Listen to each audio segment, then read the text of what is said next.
Welcome to episode 68 of Snap on This, a Marvel Snap podcast. This week's secret homework, play a board game. I'm your host, LaurenWhatevs, here with my usual amazing, delightful co-hosts. First up this week, Ben. How was your week in Snap? And keep it snappy. Oh gosh, my week in Snap, endeavoring to keep it snappy, as I so often do. Well, here's a little behind the scenes tidbit for y'all. This week in Snap has been like 9 days long, so a lot of things have happened, and more than usual have happened in my week in Snap. Ooh, just today, I got a thing I've never seen before. They're asking me how I'm liking Marvel Snap. Thumbs up, thumbs down. Well, that's a complicated question. What did you give it? I'll have to weigh that. I don't know. I don't enjoy the dichotomy. I feel like I'm going to be saying something I don't mean either way, and that's frustrating. So I don't know. I might just close the game and reopen it and hope they don't ask me again. But anywho, what else happened? I was going to look at my decks to be reminded of which things, but I remember what I've been playing. I've been playing lots of. Oh my gosh, I've actually been playing lots of decks. Okay. I've been playing some Surfer things. I've been playing some Move things, some Scream things. I've been playing it all, baby. Any of it good enough to share? Probably. Yeah, I don't know. I've been doing a lot of experimentation with Spider-Man Noir, and I was doing so before the buff. The buff. Oh my gosh. We'll talk about it. I don't know. I wasn't asking for that. I certainly did not. I liked the card just fine at 4/6 and picky. That's my opinion. But anywho, yeah, let's see. I had a cool move deck with I'll tell you what's in this one. I haven't played enough games to know if it's like super good. Mostly it's got Nocturne in it because I wanted to play Nocturne. I hadn't played Nocturne in a while. My old friend Nocturne, you remember her. She makes locations different and she moves.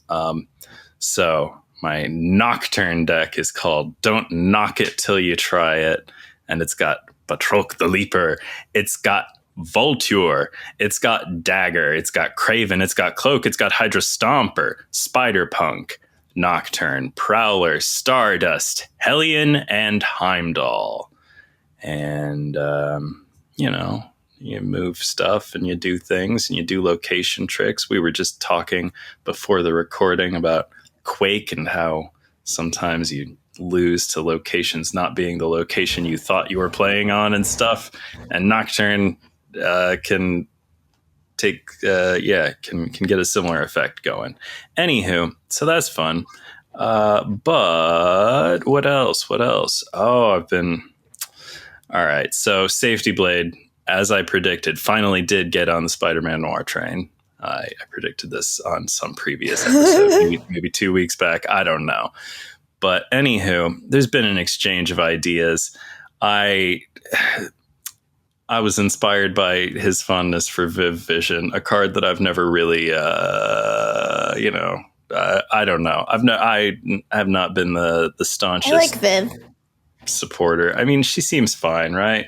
Except the thing is, I don't know. Safety said that she seemed to be like winning games and stuff, and like he felt good. Like you put her on the board and it just like seems like you're winning or whatever. And I tested that theory. She seems all right. Here's the deck where I'm playing her. I think this deck is actually pretty darn good. If you're going to play one of my decks that I talk about this week, probably this one.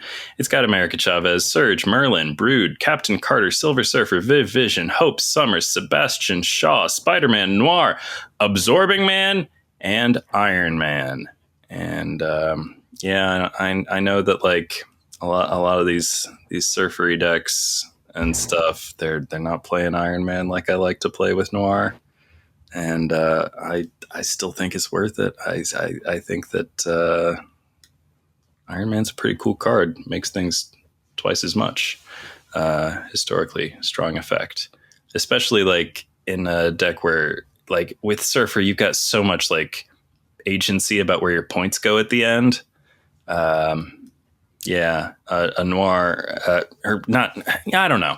Point is, I think Iron Man's already sort of a natural fit with the play patterns of Surfer.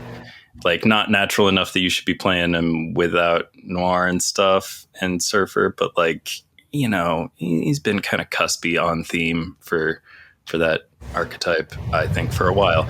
Anywho, that's a good deck. I don't know if I feel like talking about more decks. I'm still playing the same Surfer list from Golden Gauntlet, the one with Mercury and Cannonball. And that also seems like a good fit. It might be better than the Noir stuff. I don't know. They both seem to like it's very difficult to tell what like the best version of a deck is when everything's performing just fine and like you're winning tons of games and stuff. It's like it's very champagne problems. But like I don't know which versions of my Surfer deck are the best because they all seem to win a lot. Boo-hoo! Okay. But other than that, what's been going on in a weekend Snap? Well, Grand Arena has come, and there will be much talk of that. One thing that I want to mention right now before I forget is that, like, man, unlike a High Voltage or a Sanctum Showdown, when you mean to be playing Grand Arena, but like you left to collect some rewards for you left to check your bounties or pick new bounties or clear your missions or whatever, and then you queue into a ladder game. Unlike with those other limited time modes, gosh dang, you queue into the ladder game with your regular ass ladder deck, and there's that big old cube at the top of the screen, and you get to snap, and before you know it, you've forgotten all about that Grand Arena you meant to be playing. And so I don't know. It would be way easier if they stuck you with your Grand Arena deck, and then you're like, oh well, I'd better retreat right away. But that's neither here nor there. And you might even think it's related to Grand Arena, and we should have saved it for the Grand Arena part. But no, it popped into my head now, so now's when I'm saying it. Perfect. One more thing about my weekend Snap that I almost forgot to mention, but it was pretty exciting for me personally. I tried a demo for a game called Montabi, and it's sort of like Slay the Spire with very Pokemon-inspired trappings. And I thought it was super fun. There's some positional stuff that is not present in Slay the Spire. Like you've got like multiple units. You got your trainer, your Montabi trainer, and you've got up to 2 Montabi on your little. They're 18 spaces. It's sort of like Snap. There are 3 lanes, but it's not like a best of 3 kind of situation. I don't know. Point is, it's a work in progress very clearly. But I had a lot of fun with the demo. And I think it just it charmed me, and I really hope that it comes together into a good finished product. Yeah. I just I don't know how long they've been working on it. I know this is like the second iteration of the demo, and some of it's a little bit sparse in some departments, but it seems like it's coming along. I didn't play the first version of the demo, but I looked at the patch notes, and I'm glad that I played the second version because it's got more features, and I don't think I could handle less features. But one thing that stuck out to me is the music, which was pretty cool. I wish there were a bit more of it and stuff, but what is there is actually pretty poppin'. Some of the little shops and cafe musics and vending machine musics are they're real. They've got personality and zip. Anywho, so that game has cards in it. I didn't mention that part. I guess I sort of you might have inferred when I likened it to Slay the Spire, but yes, there are cards. So it's sort of Snap adjacent. Anywho, that's been a week or 9 days, as I mentioned. I would love to hear about one of my co-hosts' weeks. Do we want to zag? Do we go Lauren? What do we do? I don't know. I feel like now that I've spoken it, I kind of want. No, Lauren does not want to go next. Okay, Rie, how was your weekend snap? All right. First of all, I do have to give props to our shining star, Lauren, of both statistics and splits misses, who was on, the Snapchat, one of the biggest. And she was so good! The biggest podcast. Yeah. And I would like to take the opportunity, since it's possible that we may have new listeners, to propose a new bit wherein we pretend there was an original fourth member of our podcast, It's just randomly be like, I miss Flambone. Remember? He was the best of us. Never lost a game of Snap in his life. Remember that time he pulled out his flaming trombone and he and Ben performed a concert? And, that's where he got his name from. Yeah. I was wondering. Or that's what you would think. Oh. Is it not? Curse the day Infinity Nikki stole him from us. Wait, the so day he found his Flambone true calling. hosts an Infinity Nikki podcast now? Yeah, he dresses anime girls in sweet fits. It's we miss him every day.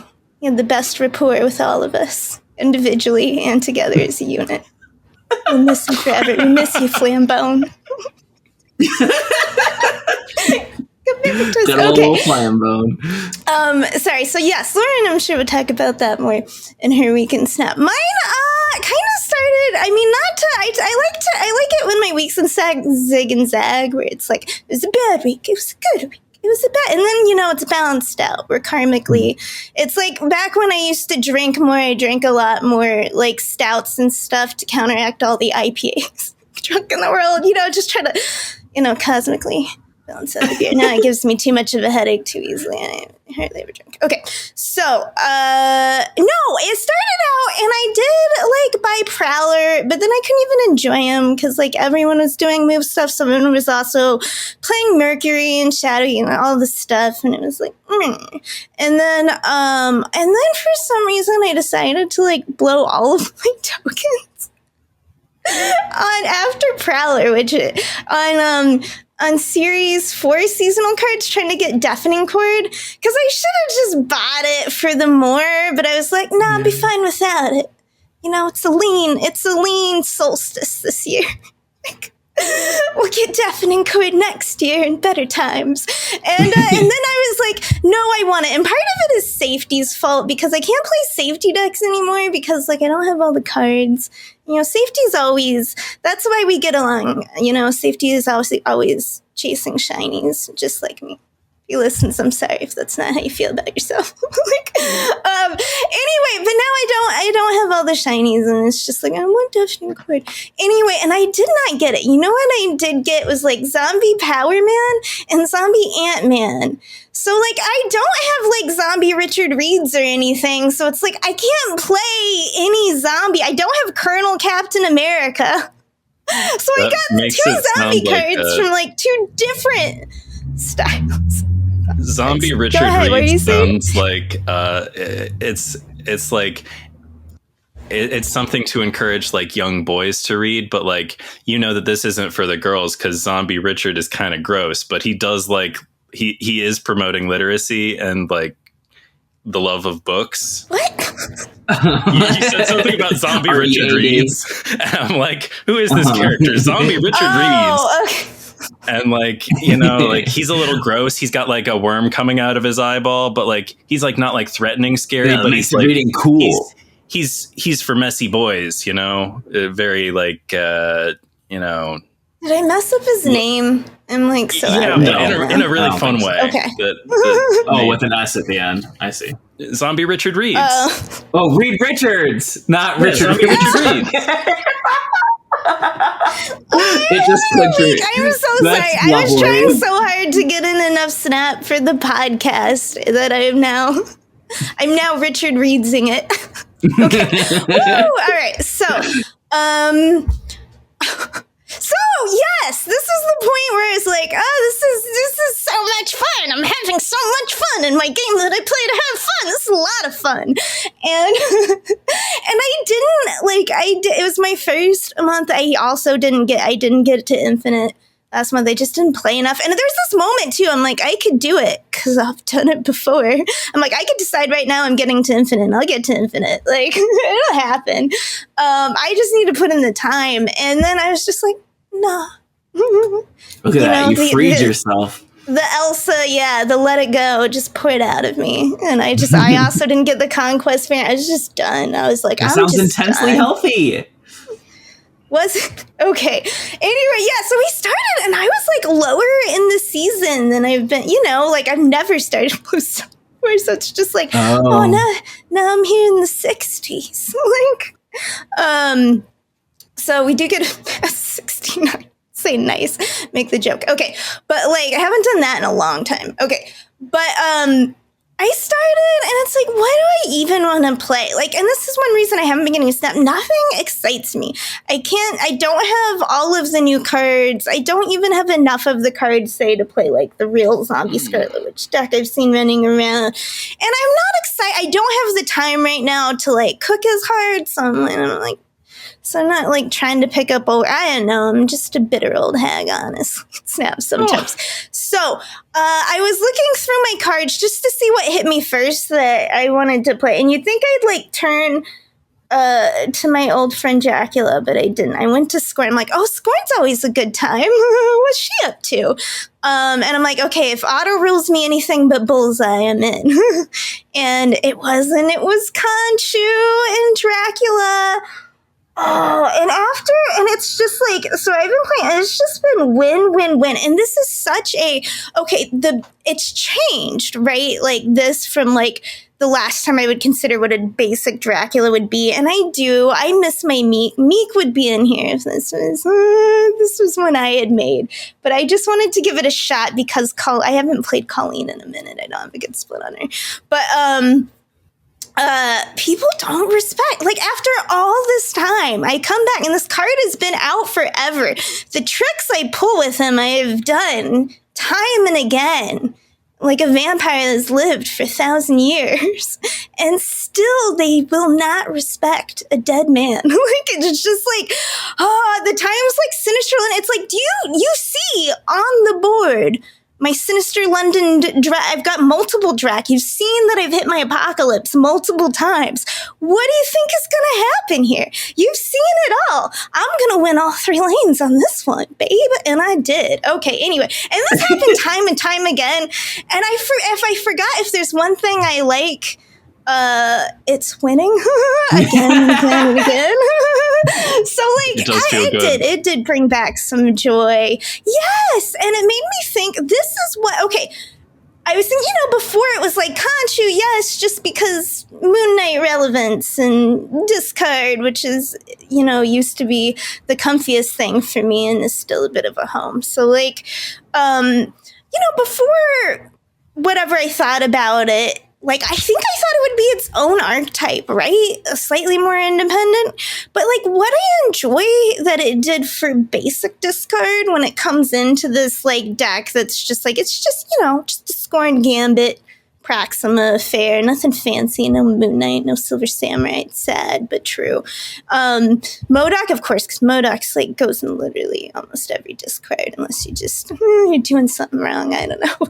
But Khonshu, you used to fear an old discard. I was always trying to avoid discarding the Morbius. If I could, I was even building around, you want to not discard the Drac. And with Khonshu, you're happy to just res a Drac, on turn 6 with a whole bunch of extra power to begin with. Or a Morbius, that got discarded early. And it's that's what Khonshu does, and I enjoy it about that. And it's not the worst sometimes if you didn't get the Apocalypse and you're just going to discard Khonshu one final time to get Dracula. some of that. So that's mostly what I was doing in Snap. And I did today, because it just today unlocked on the day we are recording this Friday, a day later than we normally record, to some Grand Arena. So I'm going to talk about that when it's the appropriate time. At this point in time, though, I would like Lauren to tell us all about her week in Snap, please. And thank you ahead of time. Gladly. I agree that the game is more fun when you're winning. Even though I'm not like a super spiky person, I think that is just probably a pretty broad experience.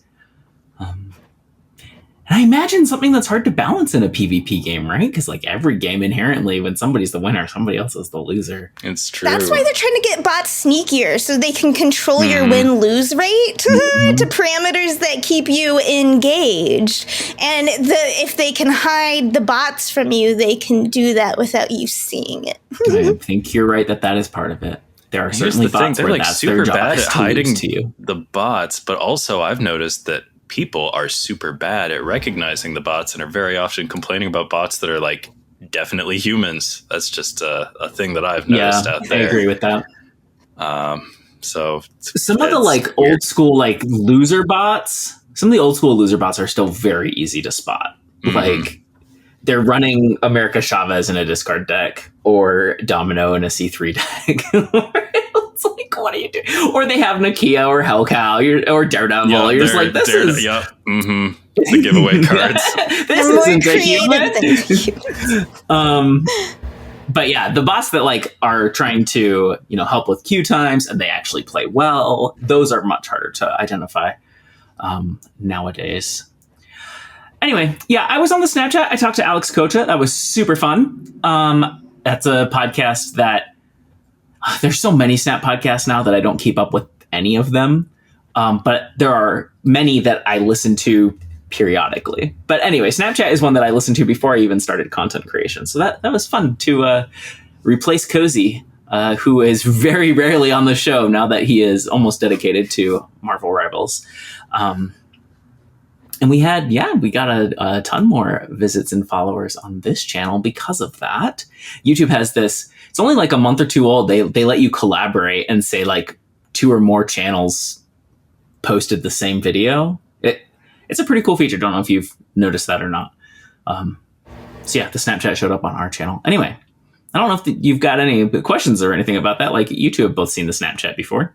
Pretty straightforward. Yeah. I got to rank the Weapon X season cards again, this time on a 5-point scale. I noticed that. Oh my gosh. Yeah, the 5-point scale really threw me off. Who were you? There was one card that you were like higher than I realized when we ranked ours. Who were you? Oh, there were quite a few I gave 4s to that I was like, I don't know if I should have given them a 4 to that you ended up giving a 4 to. What was it? Oh man, Maverick. Yeah, it might have been Maverick. I thought it was something maybe else. Aurora, but I don't think I was tempted by 5 on Aurora. No, I don't think you were either. This is gonna. I mean, there are only so many cards that came out or that are coming out. Anyway, yeah. Whatever. If I think of it later, I will remark on it. That was fun. I always like collaborating with other creators, but most of the time when I am doing that, I am checking their math. And so it's fun to do something different. I like chatting about this game that I love. On that podcast, I revealed, just because of how big the audience was, I revealed that Scott Denham from Snap Fan, he comes up on this podcast plenty of times, is I'm working with him to make a new website for Snap. It's called Fourth Location. I think we'll talk about it more here when it actually launches, but essentially it is not a competitor. It's not a direct competitor to SnapZone and Fan and Untapped. It's just a platform for Scott and I to continue doing our Snap content. I would love to move my like economy articles off of Twitter. So that's like a big motivation for me. just collaborating. I'll have like economy analysis and stuff like that will be there when it launches. We all love the name. That's perfect. It's a very cute name. It was Wild Child. Yeah. Wild Child was the one you were super high on. Oh, you're right. I didn't even realize how high you were. And I mean, I'm high on Wild Child too. I was like, but like, wow, Lauren almost gave it a 5 out of 5. Willikers. There's so many that are hard because like Wild Child is one where it's like very clearly, I think, the best card in that hybrid deck. But how good is the hybrid deck? It's gotta be viable, right? They will tune it to be viable, or else there are like now 3 cards that are dead if that deck is not real. Anyway. We'll talk about 4th location more later. We're shooting to launch by December 16th. That feels very ambitious to me, but Scott thinks it's doable. So maybe if I can set my perfectionism aside, we'll pull it off. And there will be content about the new game mode Team Clash. Been climbing to Infinite. I've really struggled with finding a deck I like this month. I've made it to 90 something, like 95 or something. I'm just kind of waffling. I think I'm at 93 right now. Climbing with Safety Blade's Galactus Uatu deck during the Altar of Death hot location was very fun. Took me a second to figure out how that deck worked. But yes, very fun to play Galactus on Altar of Death because very easy to ramp into, very easy to proc. And then you have like Bucky Barnes, Armor, Scarlet Witch as ways to win on turn 6. And people stay in because they're like, what am I going to do? Like, this is Altar of Death. It's just going to be a tie game if we stay in. It's kind of little do you know. Yeah, I'll post that deck, but don't play it. It needs Altar of Death or like Death's Domain or something to be. Maybe it even needs Altar of Death because maybe next hot location. I don't know. Well, yeah. I don't know what the next one is, but they bring these death locations back as hot locations on a regular. Imagine there'll be several of them this season. I took the hot location as a wonderful invitation to go play some Conquest. So that's what I did. And I played a different Surfer deck than the ones I mentioned in my weekend snap that you'll never know about, but it had debris in it. So just use your imagination. Oh. I am aware of several streamers who do not play on hot location day because it's hot location day. And then I got to play Cosmic Invasion. I grabbed it on the Switch 2 that my wife surprised me with. And it's pretty fun. I've only played single player so far. That's the pixel beat 'em up. That is the collaboration. It's cross-platform and 4 So if I got it on PC, we could be buds, pals. Yep. There are 2 things that I really like about it so far. One, it feels difficult. There are 1 or 2 levels that I lost on my first try. And you can level up your guys, and maybe I just need to do that a little bit, and then it'll be easy. But yeah, I felt like I actually had to worry about dodging and blocking, which is not a normal thing in my experience in I totally spaced. What is this genre called? Beat 'em up. Yeah, it feels like you just mash, like get your combos down, don't even get hit in the first place. Maybe some exception for bosses, but blocking and parrying feels really hard to me. But there are some of the characters that dodge instead, and that's been fine. The other thing it does that's very clever is I'll get to that in a second. Okay. The other thing I like about it is it's tag team. So every player actually controls 2 characters, and you can both swap at any time to just be like fully like, I want to be Spider-Man or I want to be Martyr. She's not called Martyr in the game, but I'm calling her that here because that's what Snap people know her as. Or you can just stay as Spider-Man and summon Martyr to come and do like a combo piece with you, and then you're still Spider-Man after the combo. That's been really fun and clever, and that feels like a twist on the beat 'em up game. Like if some enemy has you trapped or grappled, you tag in your partner and they save you. So I think if you're playing 4-player, that means there are 8 heroes involved. There are a lot of characters there's like half the characters, a little less than half that you have to unlock. And I've just unlocked my first one, which is Phoenix. My favorites so far are Wolverine and Captain America. Neither of those are characters I'm like super duper into. Like I want to play the ladies. And Storm and She-Hulk are fine. I'm excited to unlock Phyla-Vell. You get to play her for a little bit in the tutorial, and I really liked her there. They did a good job of mixing in on you like surprise characters or like lesser known characters. Like there's a lot of the ones that you'd expect, but then there's also Martyr and Beta Ray Bill and Cosmic Ghost Rider. There's some weirdos in there, and that's been really fun too. In the demo, you get to fight Beetle, who is not in Marvel Snap yet for reasons that I could not tell you. What the Beetle's heck? like pretty like prominent. Like like Beetle is not a character who appeared like once and never again. Yeah, also great costume. Those fingies, gotta love those fingies. Need more Beetles. Anyway, I didn't mean to talk about Cosmic Invasion so much, but it's super fun. Oh, we should talk about it more after the podcast. That's what I think. Okay, happy to. And then the deck I wanted to talk about actually runs Prowler, so we're just gonna shift over to new thoughts on last week's cards. We all decided ahead of time we didn't have anything new to say about Hydra Man, but we're gonna talk about Prowler for a little bit. 3/4 on reveal, add 2 Thief's Tools to your hand. Set their cost to 0 if a card moved last turn. Ben or Reed, do you all want to say something about Prowler first? Yeah. I've been playing Prowler. Prowler was in the deck that I mentioned earlier with Nocturne, and you know what I often found?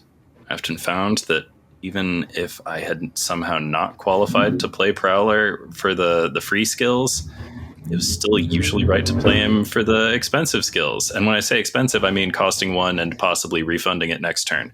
Yeah, I like this card a lot, and I'm really excited to experiment more with it. I was really hoping that I would shoehorn him into a Surfer deck in time to talk about that, but I've already got other Surfer irons in the fire. I had a Debris Surfer deck that I don't have time to tell you about in detail. So, like, I don't know. Maybe next week I'll have more to say about Prowler, but he'll be even less timely. Unfortunate. Whatever. But cool card. I hope you picked him up because he seems real good. Yeah. Definitely fun. Ree, any Prowler thoughts? Like you said, I just didn't like it. He was too hot. I'll play him when. I mean, I guess now probably he's cooled off enough, but then I have to get interested again. So yeah, that's fair. At some point. Okay. The one deck I wanted to talk about. It's what I've used for most of my climb so far, but I've been switching around, especially for bounties. But this is a deck from Not My Dance that is a very skill-heavy deck. It runs Deafening Chord, Hunger, and Web Sling, all 3 of those. Nicholas Scratch to benefit from the skills, and then you get even more skills from Prowler and Merlin. You've got Joaquin Torres here because all of the skills are 1-cost cards.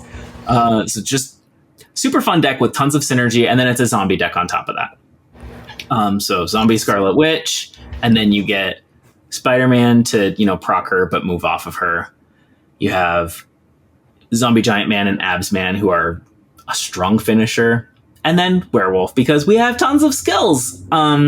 So the deck, it kind of builds itself once you get to the point where you're like, let's throw in as many skills as we can, as many cheap skills as we can. It has a little bit of a learning curve. Like I have found there's a lot of tension because all 3 of your 3 costs you want to get out early. Well, Prowler, you don't need to get out super early, but he's like, you have to make sure that you get the cheap skills. Early enough. Yeah. To be able to use the skills and also stack them with Joaquin Torres, and then like, am I even going to be able to play Giant Man? Most of the cards Abs Man can't target because most of them are skills. But it's been super fun.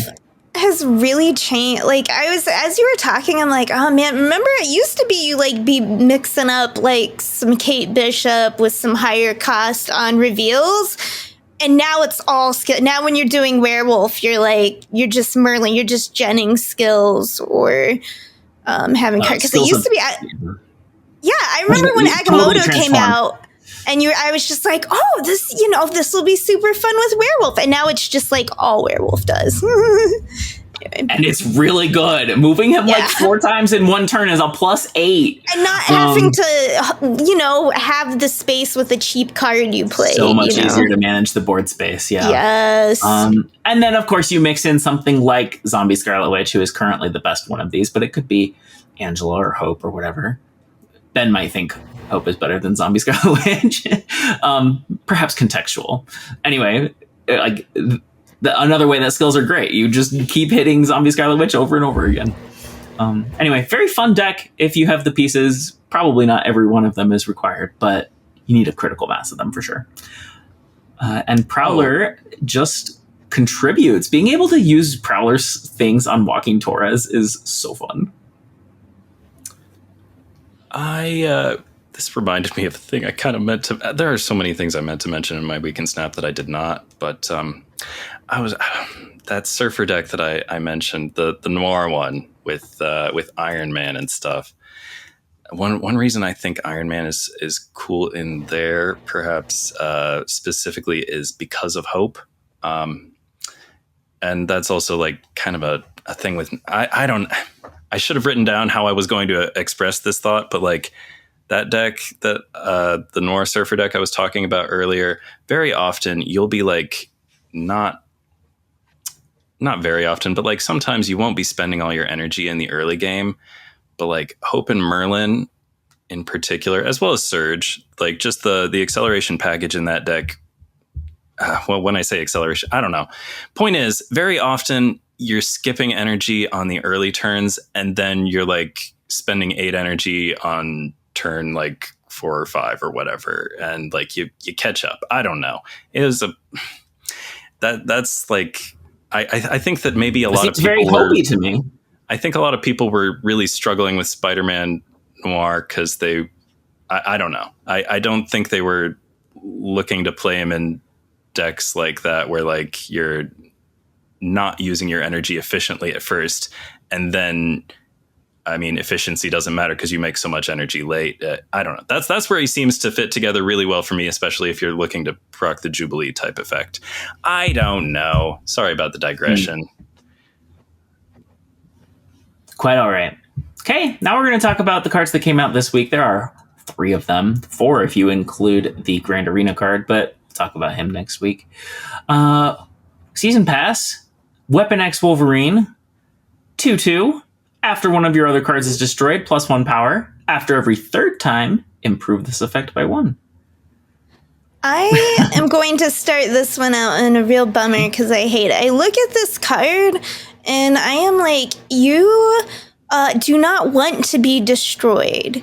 You do not destroy other things. All you feel like is a prelude, a prequel to a better card called Wolverine. That's how I feel about the next. Like, it's just like, it's such a bummer. And I even saw someone play it, and it was kind of cute. They were like killing squirrels and Laura and stuff, and I am just sitting there. I forget what I had. I was already, like, from turn 1, I had something in my hand that was going to foil it, like, at the end of the game. I was going to let them build it up all the game and ruin it for them on turn 6. That didn't make me love Weapon X to play more, so that's, that's where I'm at on it. Back to you. I wish I had time to. There are just so many cards coming out. I don't have time to play all the ones, So I've only played against Weapon X, and I can't tell if he's. In fact, I suspect he's not making the decks that I'm playing against. I don't think he's making things better, but I'm not sure because I haven't done it myself. And as I complained earlier, I don't know. My decks just seem to work right now, and it makes it really hard to tell like what is or is not working for my opponents. But I suspect Weapon X is not working. I don't know. That's just been my perception. He does get kind of big sometimes, a little bit, but like, I don't know, Shang him. He's not coming back. You can cannonball him. He's probably the biggest thing in his lane.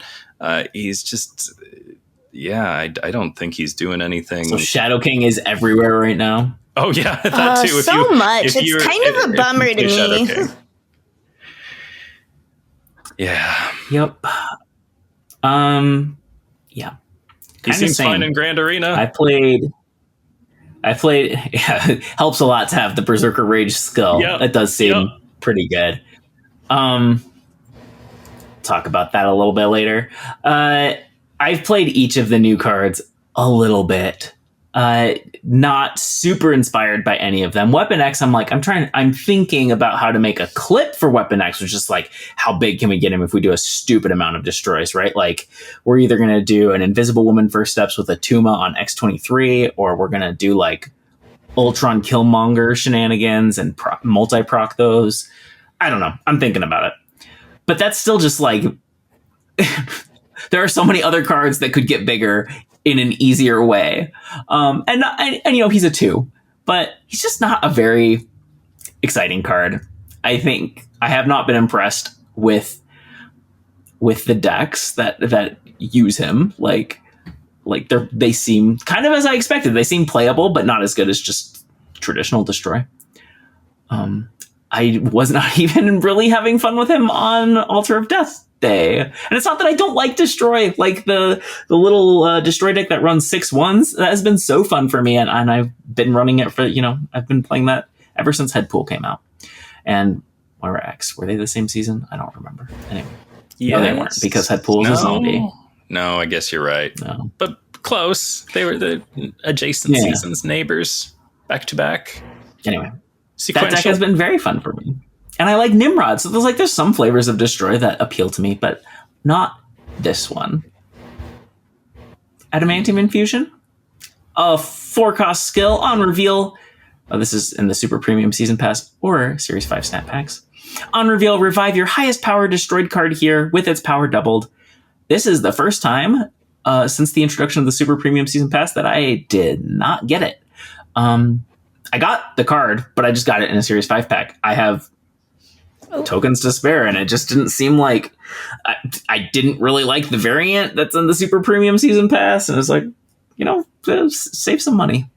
I do think it's worth mentioning that this card is kind of like Jubilee. It needs a space next to it. I've seen a few people mess that up. So make sure that when you're playing it, it has a space next to it, and then it banishes afterwards. If it's the 4th card in its lane, it will not summon anything. Ooh, you know what? That reminds me of a similar thing. Random ass Merlin tip. Try not to use Omniversal Presence on a lane that already has 3 things in it. Because I know it feels safe because you're like, I'm leaving myself space for later. But you're also not leaving yourself space if it's a location that generates a body. And sometimes the body is good and you want it. Sometimes it's Monster Island. So don't give your opponent a monster that you can't also receive. Okay. Merlin tip concluded. I think if you're playing with magic, right? You are just playing with fire, and you should embrace it. That's what I think.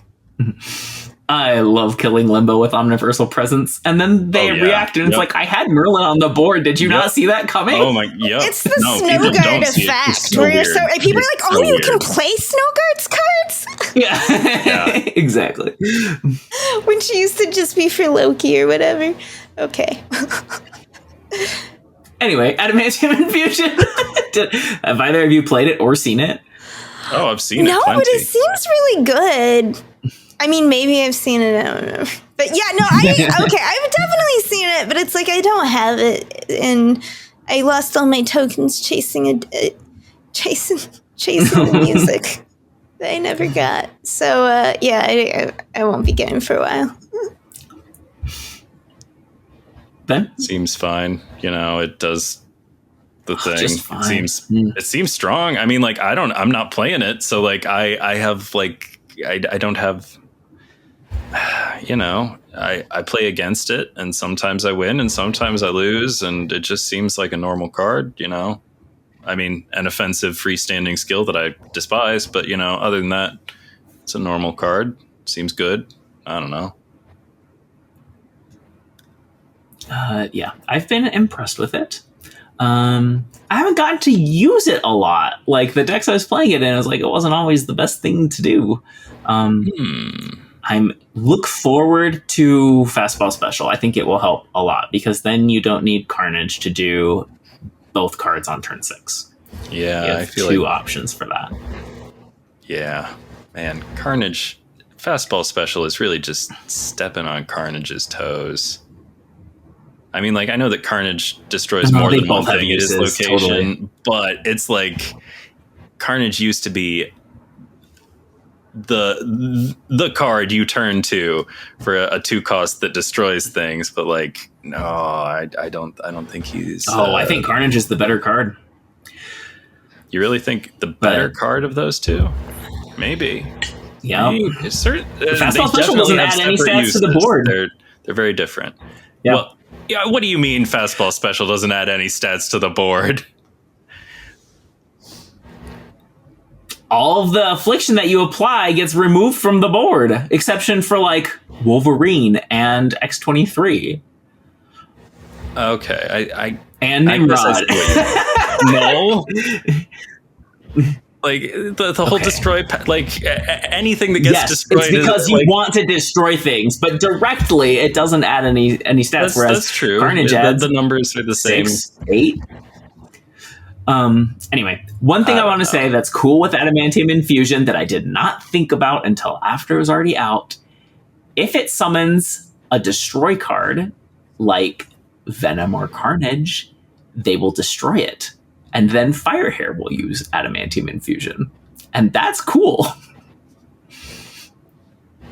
You get a double Adamantium Infusion and a very big Venom. Man, I don't know if they should fix that about skills. Like, the game gets so confused when you bounce a polymorph back to your hand.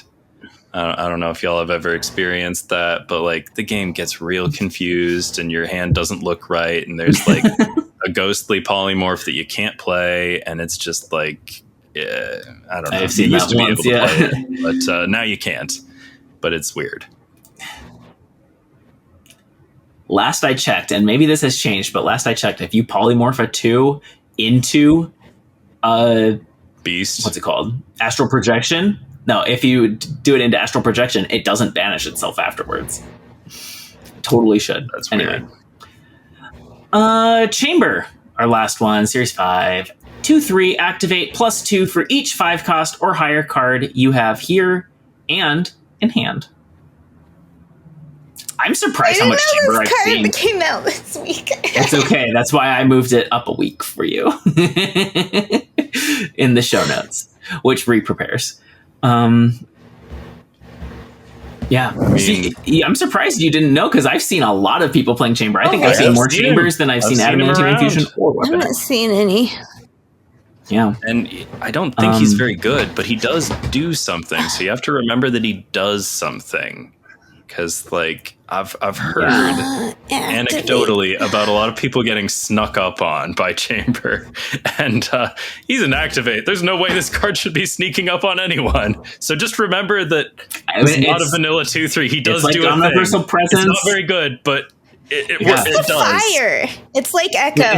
Yeah, Echo just invisible. Flaming fire that just nobody sees. It's it's fine. You know what I mean? Like, exactly. This is fine. It's not fine. Okay. I only played a little bit with him. It is fun to get out a card like White Queen or Nick Fury and have it be useful. Like I think he does justify. I think he justifies playing those, but I don't think the deck justifies being played. That's what I'm asking. Yeah. I don't think so. Like, if you run Chamber, I think those cards are good enough to be played with him. But I just don't think that deck is real. That said, people did not respect my Chamber. They assumed he was a 2/3, and they did not expect that he was going to gain 6 to 8 power, and he did every time, and he won lanes. But it just...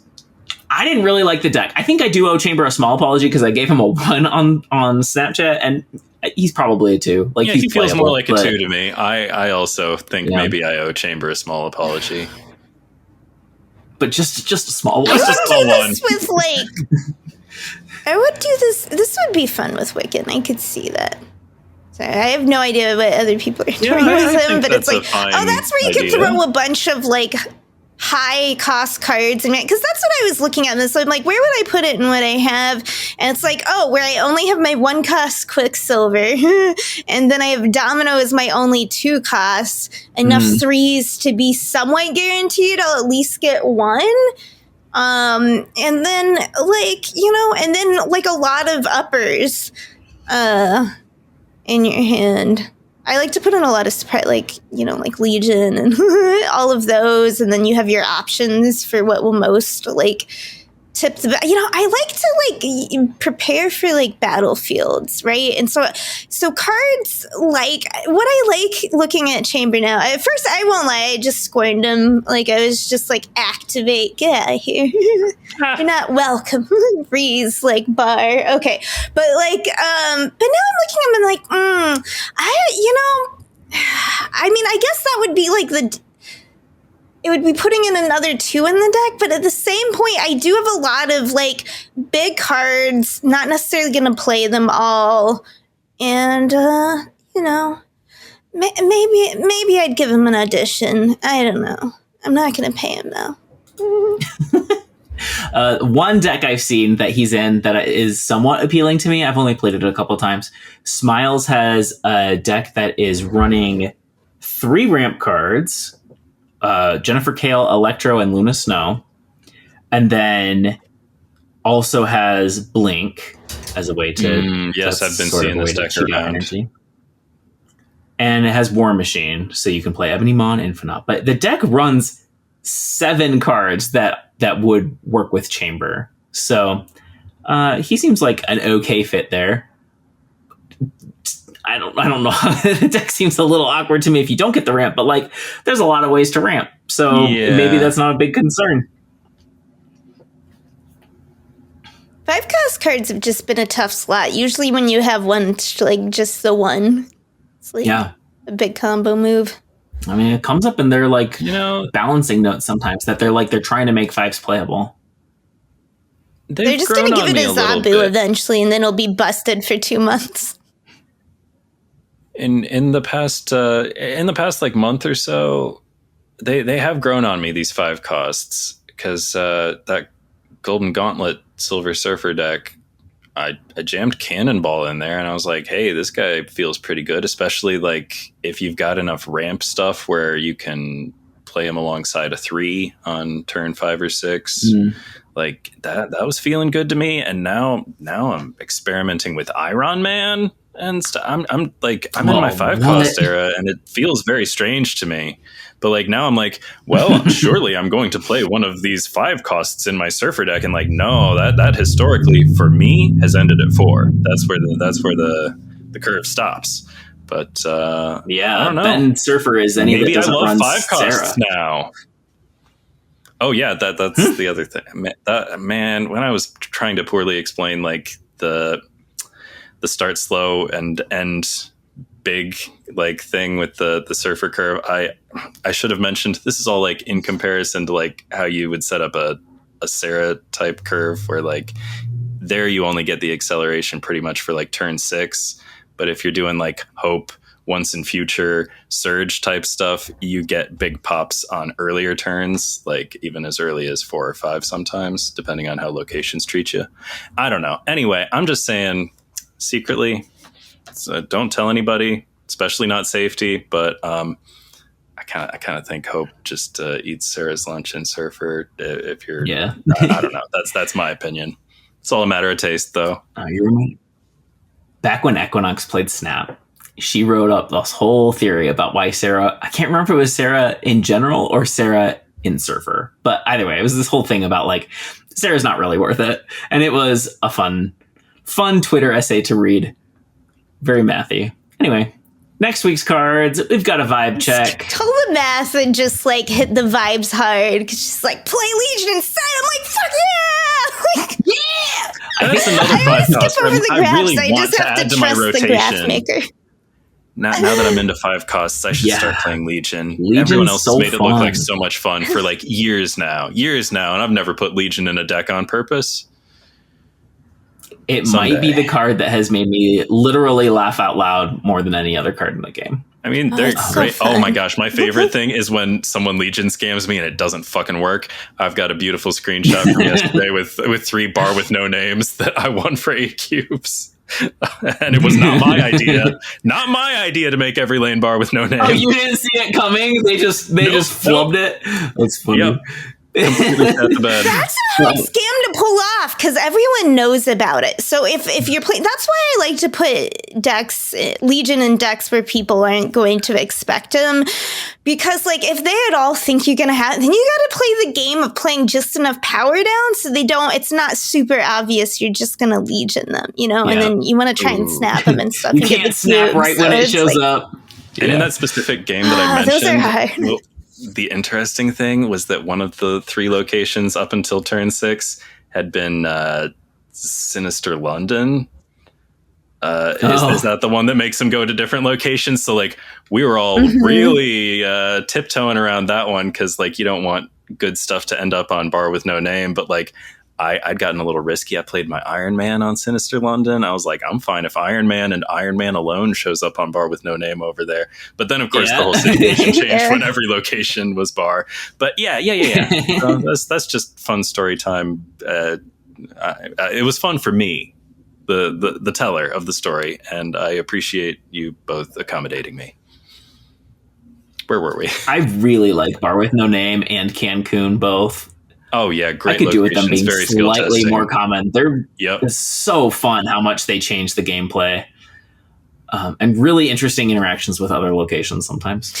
Locations are how you get to be clever with like not. Otherwise, it would just be a straight solving of the meta, and like you know, it would ruin Snap. Like if we had all ruins all the time. Yeah.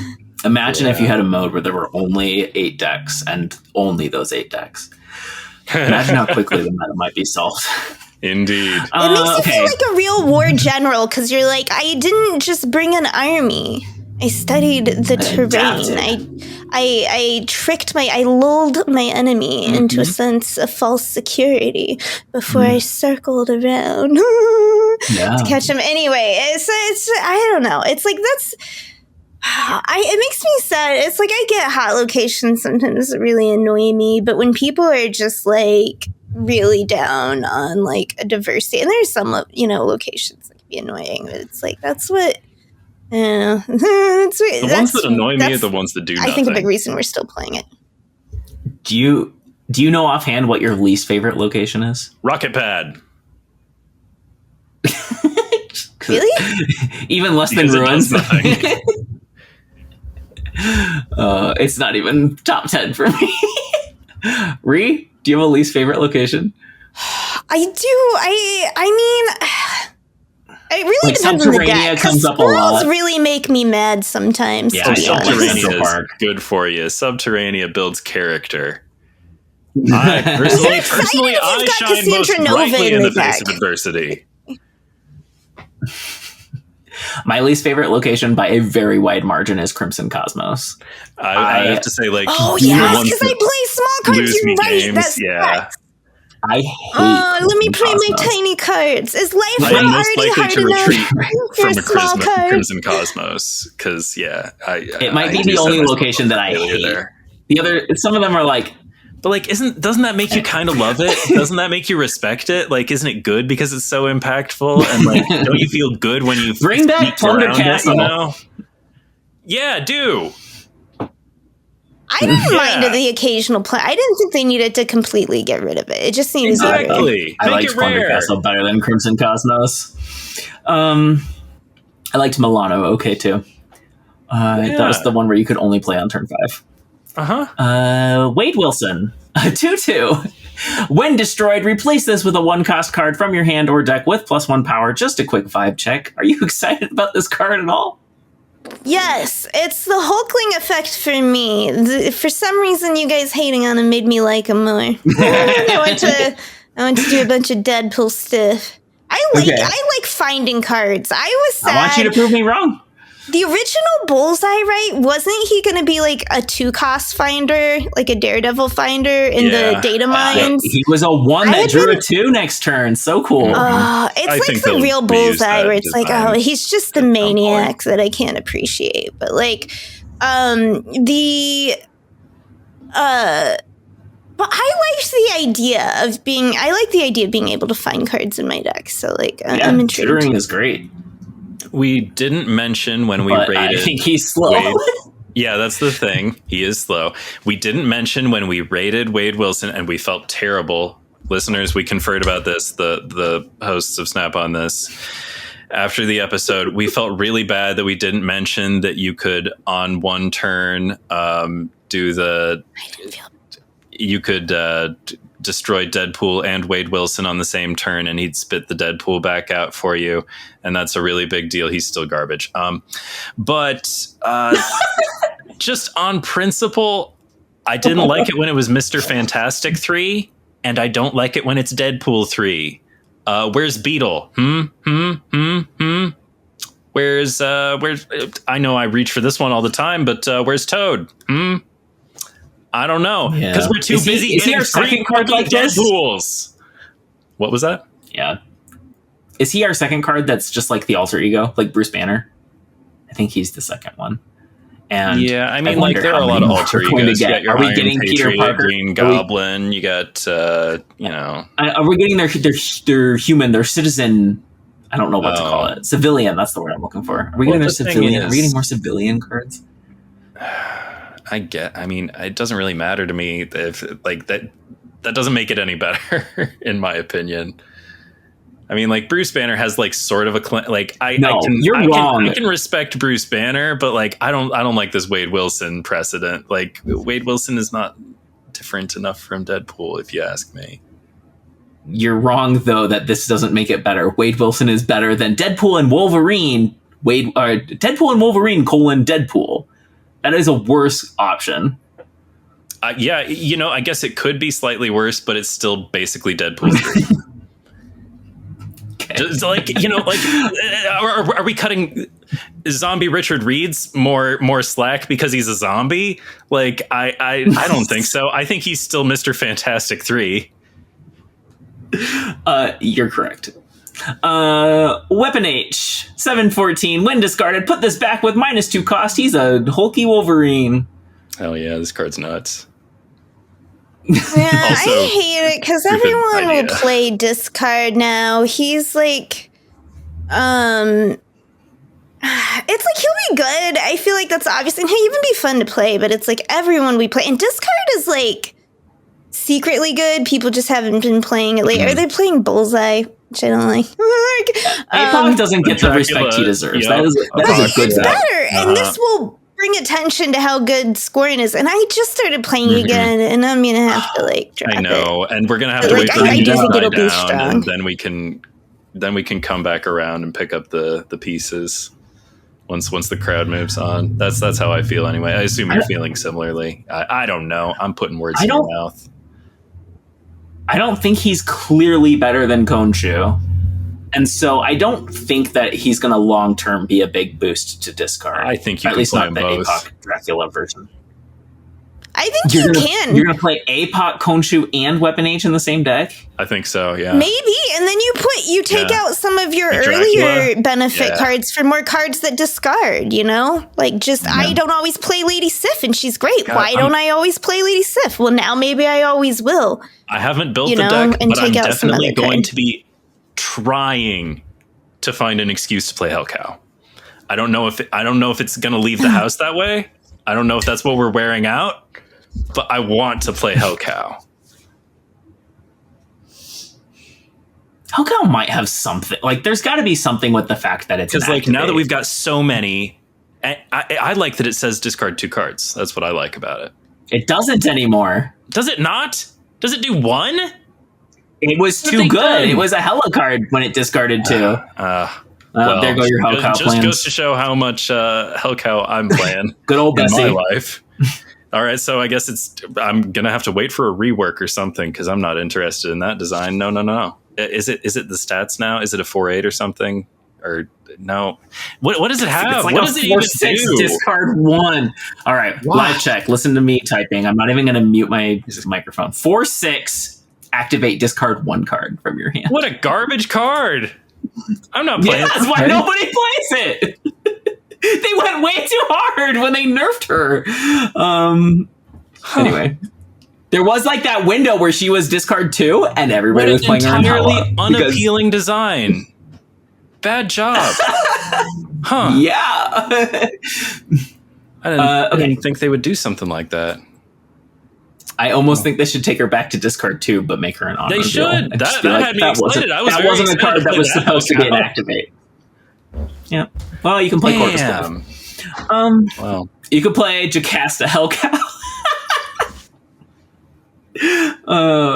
That's a deck. I want to see somebody do that. A big old Jocasta stack with Hellcow. Hella. Yeah. Right? Prodigy? Something? I don't know. Chameleon? No.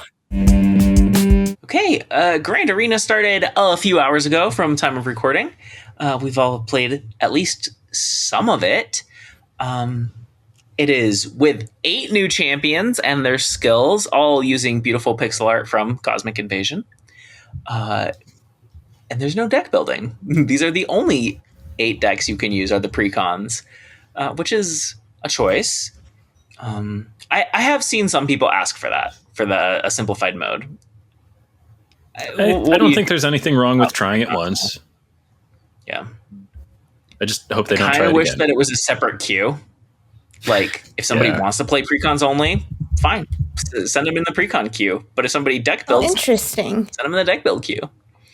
I'm I into know they it. don't I like just think they don't they like probably splitting don't you up wanna into multiple split the- queues. Yeah, I know. Yeah.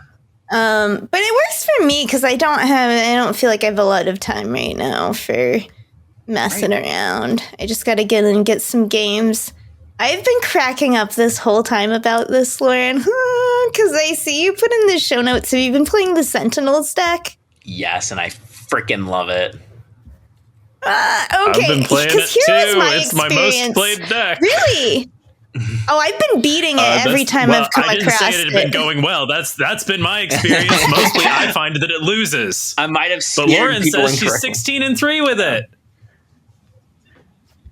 I don't know if we're playing Oh, different nice. people or Damn. what, but like I can't compete with these Weapon X. They putting up the big numbers, and Sentinel seems to like cap I'm out at putting like up 30 bigger per lane. numbers.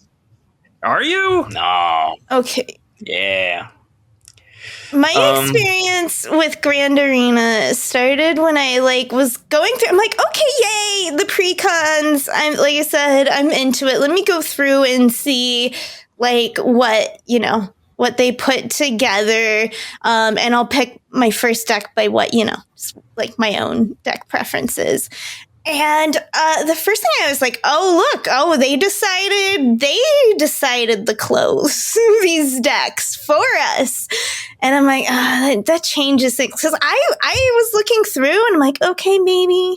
Yeah, maybe. And I got to Sentinels, which is last on the list. And I was like, immediately, I don't care what is in this deck.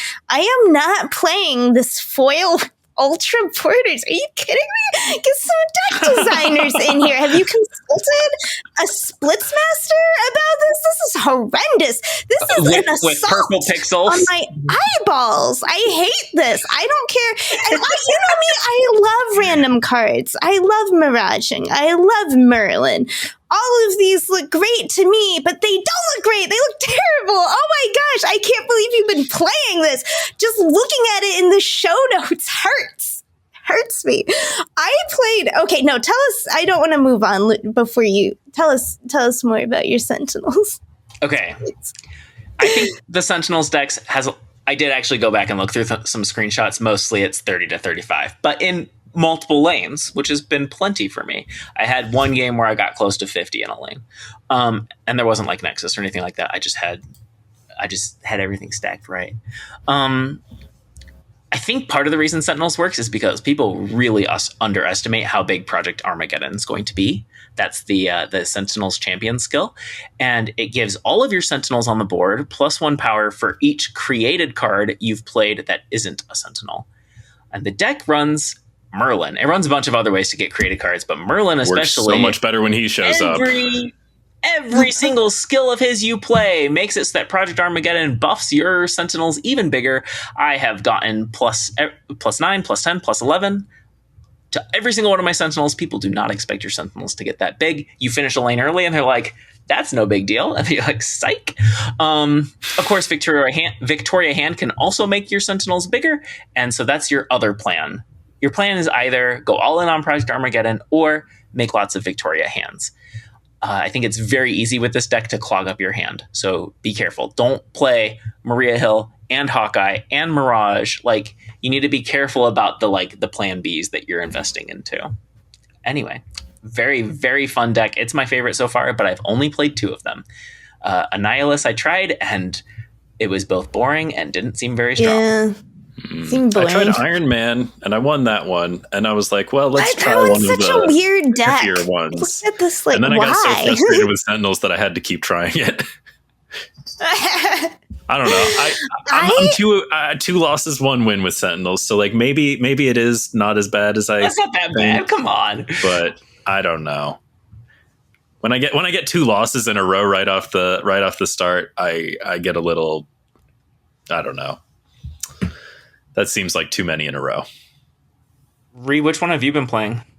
Okay, I haven't switched off. I was like, okay, I'll hop around, play until we lose, but then we don't lose. We never lose. And then when I discovered the real joy, I thought that this would be a balm upon my tired oversoul that does not have all the time I would like for Snap right now.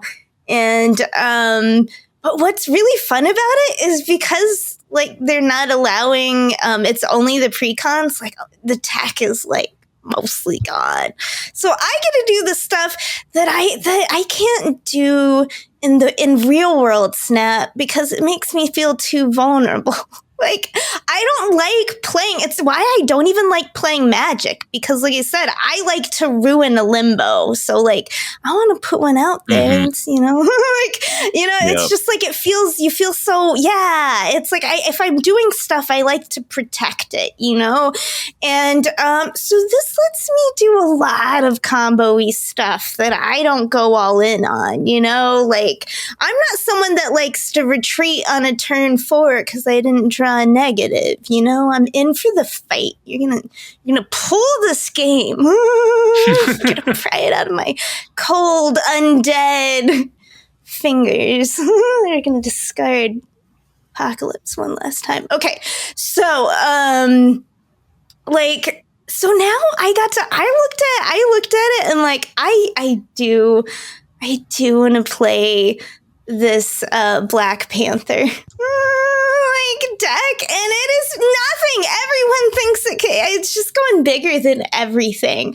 Oh man, Panther's just getting huge, and his ability is so fun. It's like I'll put it, you put it on a lasher, and it's like once it's so funny because they're like, oh, they made it so big, and they put an Iron Man there, and it's like, all negatives, like, or you can task it because it's like you get that extra energy, and it's just like, it's like playing with construction toy, like when it's like, would you like to go play with the bucket thing or the wrecking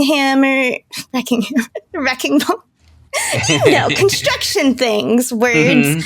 And that's what it feels like because it's like the safety rails are off. You don't have to worry about like destroying yourself and property and maybe, whatever. It's just like just going at it with stupid Black Panther stuff, which I like don't do all that much, to be honest. I never play a Taskmaster. A whole 6 cost on a Taskmaster? No thanks. I'm getting that one for free, and it's going to cost a lot less. It's like I got it from lost her name. The card that gives you those. Anyway, so Valentina. Thank you. I was like thinking like V Seinfeld. I was like, I'm sorry, like so dead today. Go You ahead. mentioned Taskmaster, and it reminded me of a card design that popped into my head earlier in the recording, actually. And I didn't feel like mentioning it then. We were talking about Dracula and stuff, and I was like, I'll just keep this to myself, and maybe I'll think about it for later. And I thought about it, and I don't know. I think it would be kind of fun. I don't know what character this would be, but like maybe make a 3/0, and it's sort of like Dracula, except it's replace instead of add, you know? Because I was just thinking about like earlier Taskmaster versus Dracula and how they, they're similar cards, but Dracula has that big difference where you bring him back with Khonshu, and he gets to keep those 12 plus like whatever the stuff is. I don't know. It's just like, so you want to make a less good Dracula? Yeah, a little shitty Dracula.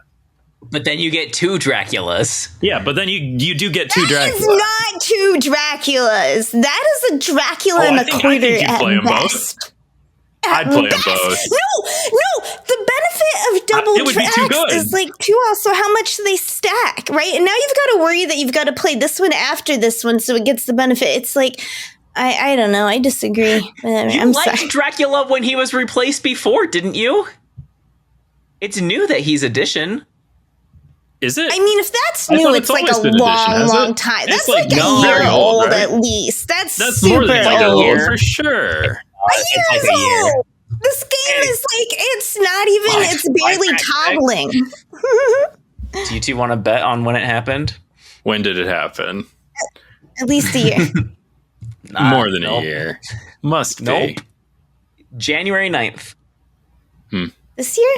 Wow. Oh, wait, it is more than a year. Yeah. My vibe January 9th, 2024. All right, then I can be forgiven for forgetting that he used to work that way. All right.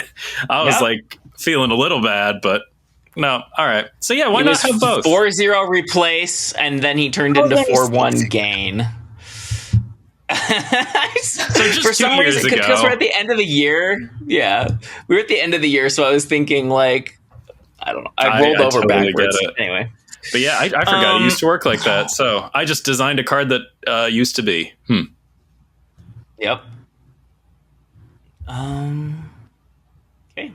Any other things y'all want to say about Grand Arena? I think that I like precons. I think it's cool and interesting to let people play with new cards. Like Black Panther has Superior Spider-Man in it. Yeah. Sorry. One of the champions is Weapon X. Yeah. Right. I think that's great that they're giving people, they're showcasing a card. It's the card they're selling. It's a good move. It's marketable. It's marketing for the card that they're selling, but it also lets players trial that card. Sure, in the best environment that card will ever have, but it's still good to let people try it. People know that the cards that are making super good are one time. They can still get to toy around with it, even if they don't get it. That's great. I love it. Do you know another great way to try before you buy with card games like this?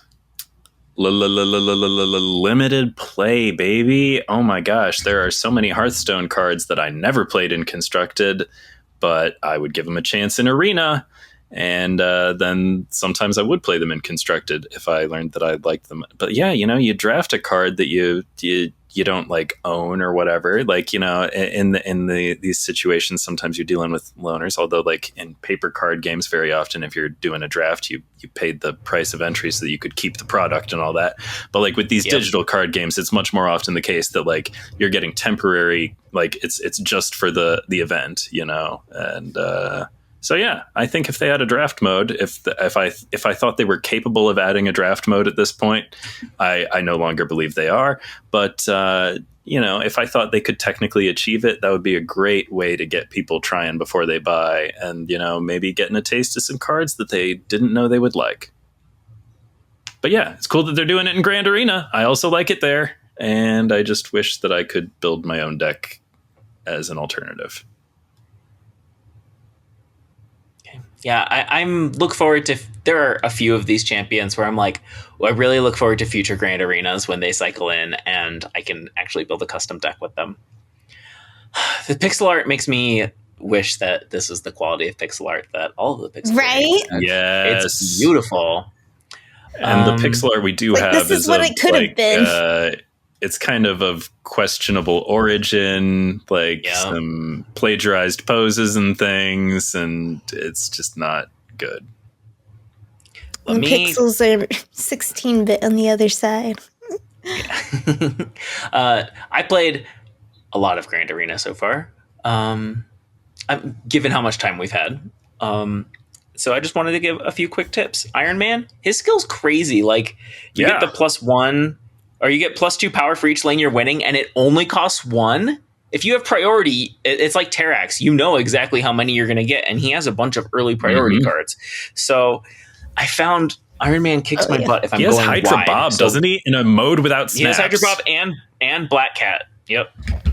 In a mode without snaps, yeah. It's just to get that early lead for his ability. I suggest not going wide when you're playing against Iron Man until after his skill has already been played, because it makes a big difference to reduce how much he gets from his skill. Weapon X Wolverine, this is more of a tip if you're playing as it, but it checks if the card is less than the power of your Weapon X, it checks that for each card. So, like, if you destroy who's in the deck, if you destroy X-23 to push Weapon X to 6 power, it will then also destroy Sabretooth. And so I saw one player who was doing this very beautifully, destroying X-23 every time to stay ramped, and managed to kill Death with the Berserker Rage. It was very impressive. Anyway, what else is quirky? There's only one more that I think is weird. Rocket Raccoon's ability is kind of like Carnage. It like moves the champion and then redoes the on reveal. He gets double if he comes from Walking Torres instead of moving to Walking Torres. And I think that's completely backwards, but something to be aware of. Watch out when he's coming from Walking. He will double proc. Okay, that's it. Those are my hot tips from playing for like an hour. Move on to OTA. We had a big OTA this week. One of you wanna take over and lead us through this OTA? Sure. All right. First up, Human Torch. Previously, this card was a 3/3. When this moves, double its power. It is now a 3/2 with the same text. Couldn't have happened to a nicer person. I'm also happy. Everybody cheers. I've said, like, move is what I don't, because I don't even tech Shadow King an awful lot. It's like a move deck will scare me when it hits its stuff. And Ben had some I feel like you were saying something very thoughtful about doubling in power, if you want to repeat that for us. Yeah, all right. I've come to the conclusion, move probably should not have a doubler, like, of any kind. The part where you get to move the cards around, that's already like a really powerful thing to do.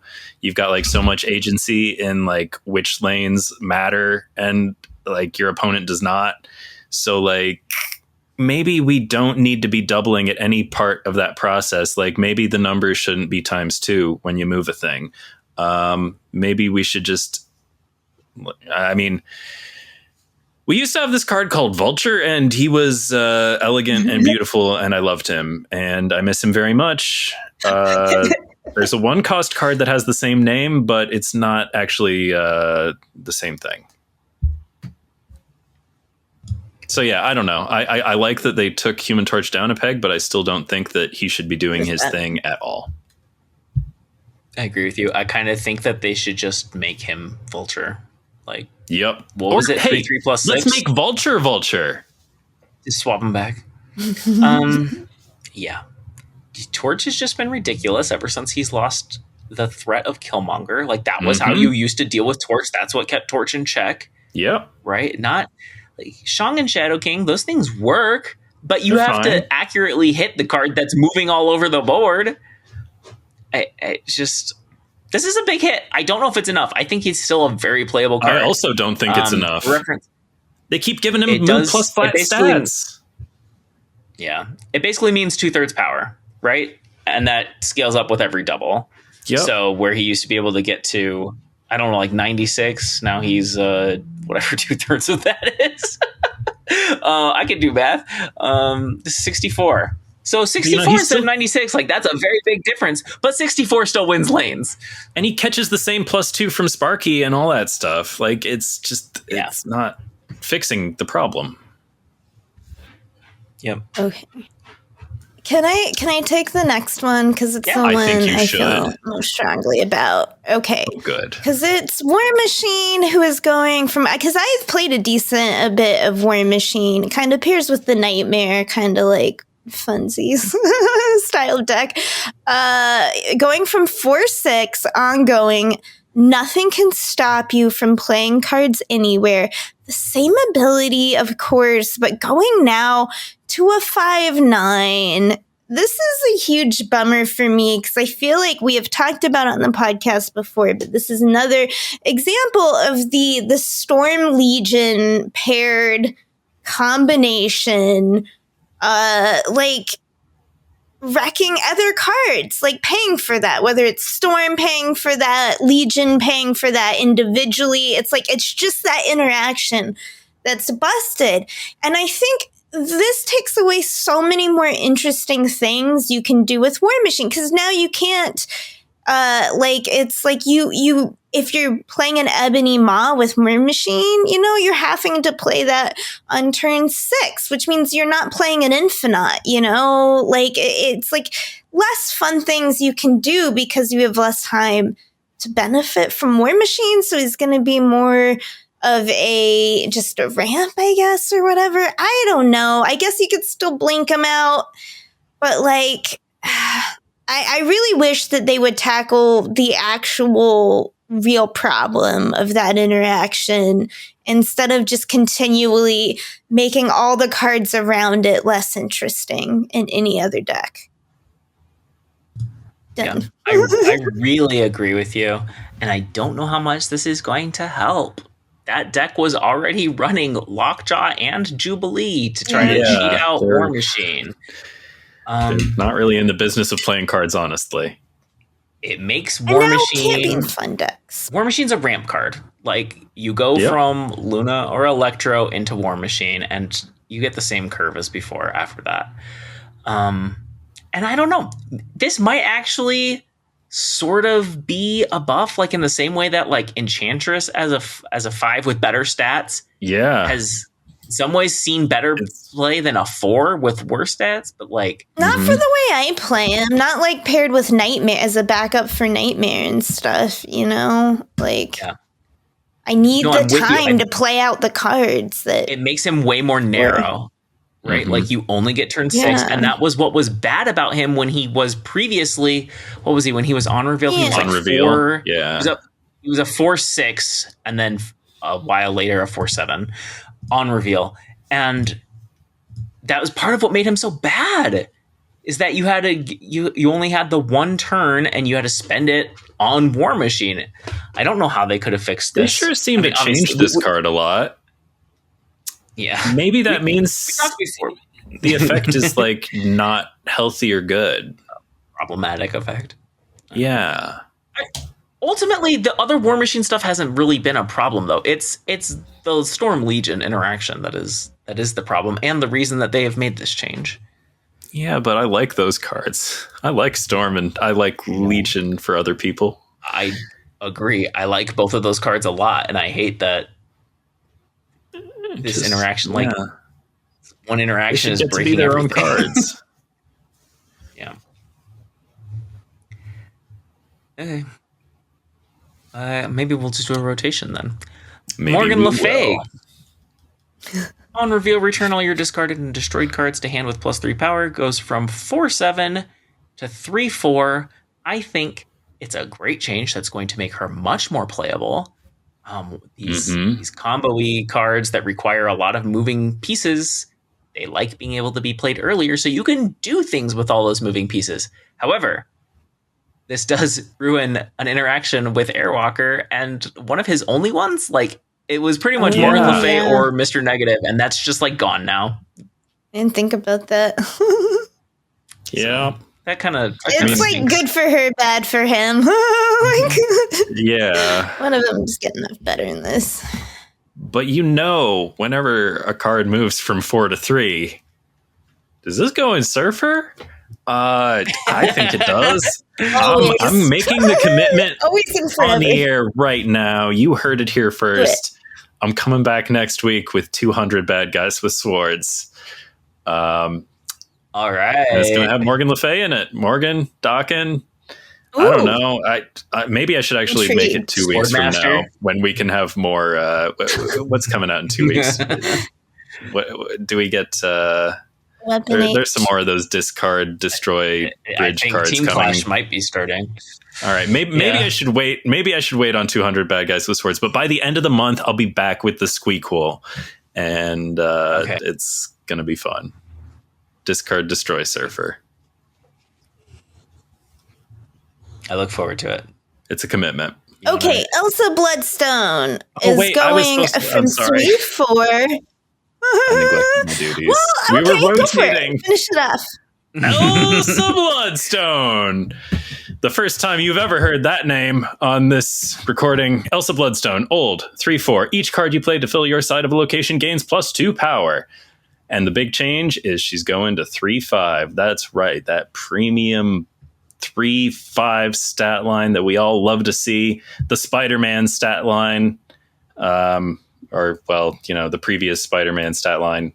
I call it the Spider-Man stat line because he broke the news. He was debuting the 3/5 for cards with good effects. That was like that's your Snap history lesson from the person who forgot what Dracula used to do. So yeah, the Spider-Man stat line for Elsa, I love it. Elsa seems like one of those cards that's sort of hard to get in the right place. But I feel like this is probably the right place, and I'm excited to just try to play her more. I know that other people have been playing her in the meantime while she was 3/4, and that's been working for them, and I'm very happy, but I like it when cards are 3/5, personally. I only stopped playing her because Shadow King has been so prevalent in the meta. It's been really easy for them to ruin those Angela style stacks, which I do love. But, so I also love this. I was playing her at 3/4, but because I loved her, because it's a card I really enjoy. And I think the 3/5 is a good move over giving her back the +3 that made her boosted. Yeah, we can't do that. I love this card. She's super fun. I'm glad to see her. Obviously, it helps a lot with making her more playable. Kind of wish she was a 2-cost, but 3/5 seems like a good second option. I have one question. This is for my co-hosts. I'm pretty sure I know the answer. She doesn't work with Iron Fist right now, right? She doesn't work with like Spider-Man. Cards that start in her lane that don't end in her lane don't get the +2, do they? They used to. She gives it before they reveal. Okay, I feel like that changed at some point, and they did initially. Changed, and then it changed back. It changed back? Okay, so I like this card. Again, fully, all the way. Okay. Elsa she used time. to be end of turn, and then she was a Valkyrie card. I'm so glad I asked, because I was like, I'm sure I know the answer, and that Iron Fist and Spider-Man don't play. But, wow, no, they that's do great. now. That's very cool. Yep. I love it. When did that change? Was that 1 year, 2 years? Oh, I think it was, February of 24 is my guess. We're doing a lot of live fact checking on this. Because she was very briefly a Valkyrie card, and that was a really fun deck, but nobody played her like that. The one nice thing about it being after the card was played is you could like play Brood to fill the lane, and then she would buff Brood. Like it didn't have to be in slot 4, but now it has to be in slot 4. March of 24. Was I off by 1 month? Wow, that was shockingly close. I'm impressed. I'm always impressed with you too. That was just it was a time in my memory because January of 24 is the month that I took ranked mode seriously. I cracked top 1000, and I started that the previous month by having a lot of fun with an Elsa Valkyrie deck. Okay, right. Yeah, Swordmaster is the same text of discarding an odd-costed card from your hand on reveal. Just gaining a power going from 3/6 to 3/7. Swordmaster is a card I play regularly because I just like playing, a off-color discard is what I enjoy. So, and it's like I like to play a lot of like Moon Knight kind of stuff as well. And I agree. I mean, I think they had nerfed him, right? Didn't he used to be 3/7? Yep, absolutely. He has been 3/7. Right. Okay, that's one of the numbers. Right, and they nerfed him, and I'm glad he's back because I still played him, but it hurt. I did miss the 1 point of power, so it's good. For me, I'm excited about this change because he was in the previous 100 bad guys, and he will be in the 200 bad guys. I mean, he's the titular swords. Yeah. Right? Well, I mean, also Dakin. They both had swords involved because the Muramasa shard. Yeah, shards of a sword. Helicarrier goes 610 to 612. Seems could not give less of a shit. It's great because as someone who frequently gets randomized Helicarrier, like the +2 for a 6 cost makes it way more equivalent, and it's in the spirit of Helicarrier, which is a randomizer kind of card. So the idea that it's now better when you get it randomly from Valentina or whoever, it's nice that you're not, because that's how I'm usually getting Helicarriers anymore, because I haven't played an actual Helicarrier deck in a while. I used to back in the day. Do you think this is this is a big change for if they ever make discard null? Yeah, I guess Mad Thinker was the last time people were probably pulling out this card, you think?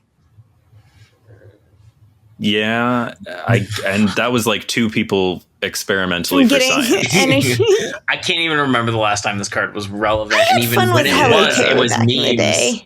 It was memes, and now it feels like it's hard to even make it memes. But I'm like, but I haven't tried. Maybe there could be memes. But also, do you think they are ever going to make a discard null? I was just thinking about it. I was like, what is this change for? And I'm like, well, a discard null would count 2 more power.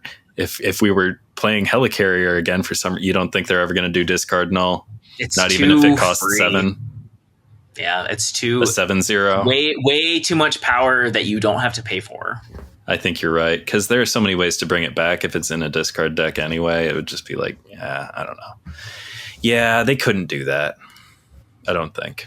Which is why we have but is it my turn to say a card to speak it into the world? All right. Dormammu. That's what Ironheart calls it in the Ironheart show. Old 7/12. Game start. Begin a summoning ritual. Add step 1 to the hand. And guess what? Big change. Now it's a 7/13. I said about Helicarrier that I guess I care marginally more about this than the Helicarrier change, but this is still, I don't know. Are we running out to play Dormammu now? I've seen a decent amount of it. I've seen a lot of it. No, I still see it around, but is this making the difference? I totally forgot. Dormammu is the one Weapon X deck that I enjoyed playing and thought was actually pretty strong. Oh, yeah. It absolutely helps. What did he start as? Like 7/11? And they keep creeping him up? I guess so. Yeah. Something is wrong if you're playing definitely wrong with like the power fantasy or like the theme of the deck if you're going through all these rituals and Dormammu doesn't win his lane. So like they've got a do you think maybe the rituals are what they should change? Well, they did once. The last ritual went from a 3 cost to a 2 cost, and I think that made a huge difference.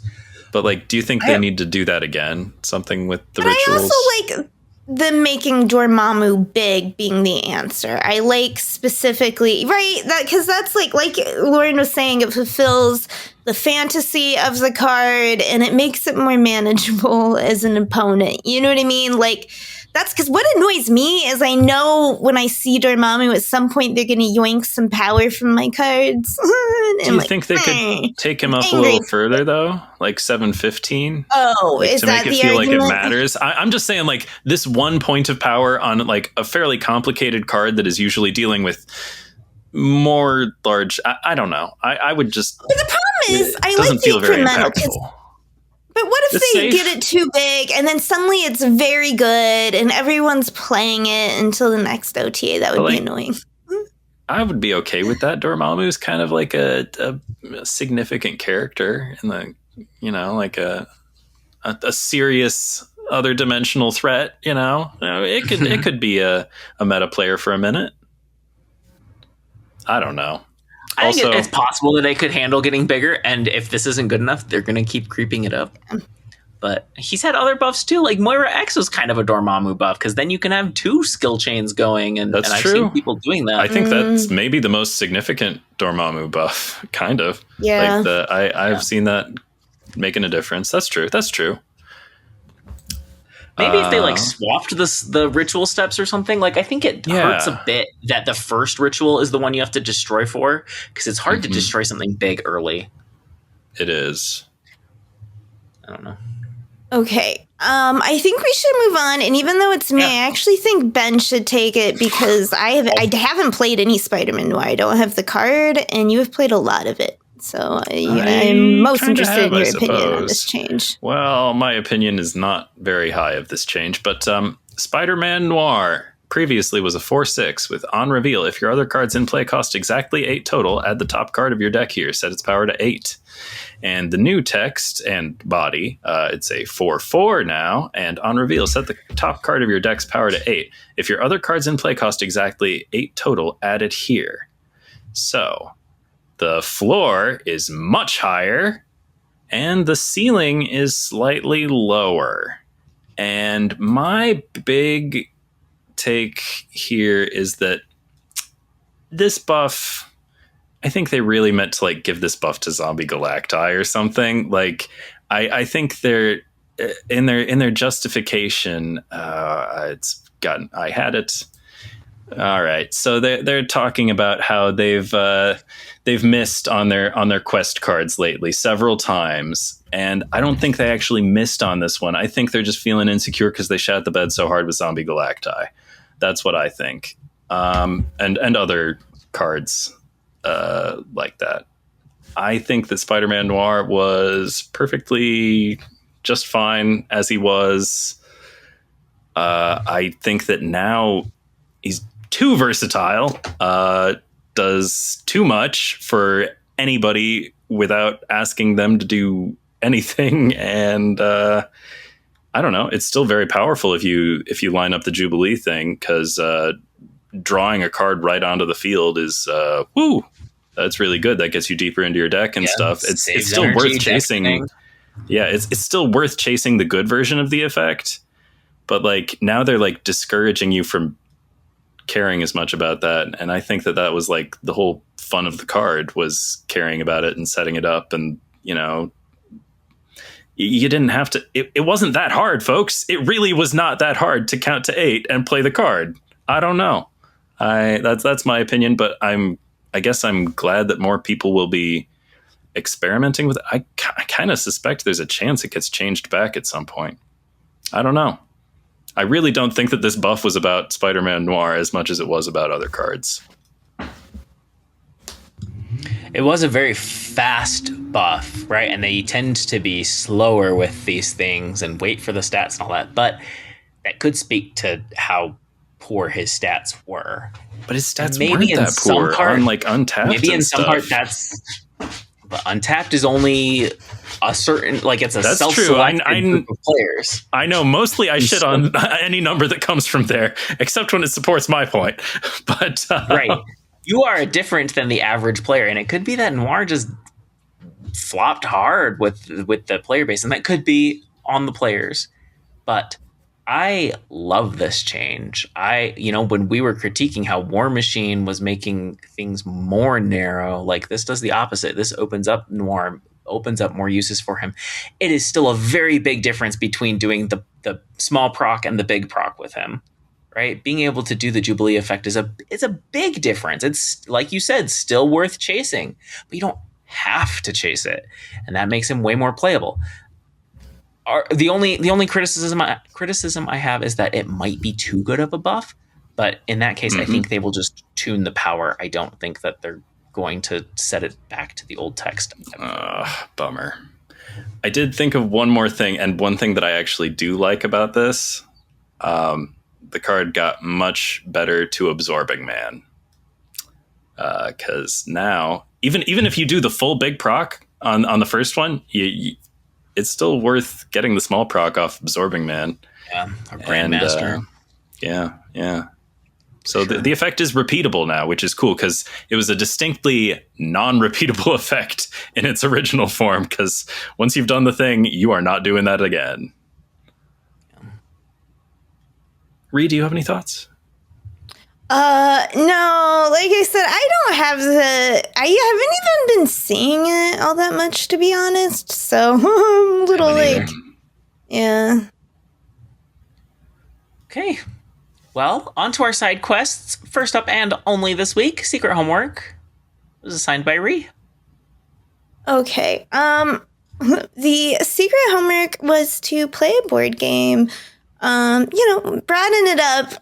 Digital board game would have been nice. I kind of let myself down on my own hopes for this because I'd hoped to schedule something for the three of us. But I have been really working on finishing out my mermaid game, and then it's occupied a lot of my time this week. And I am just now thinking, I'm like, that is kind of talking about the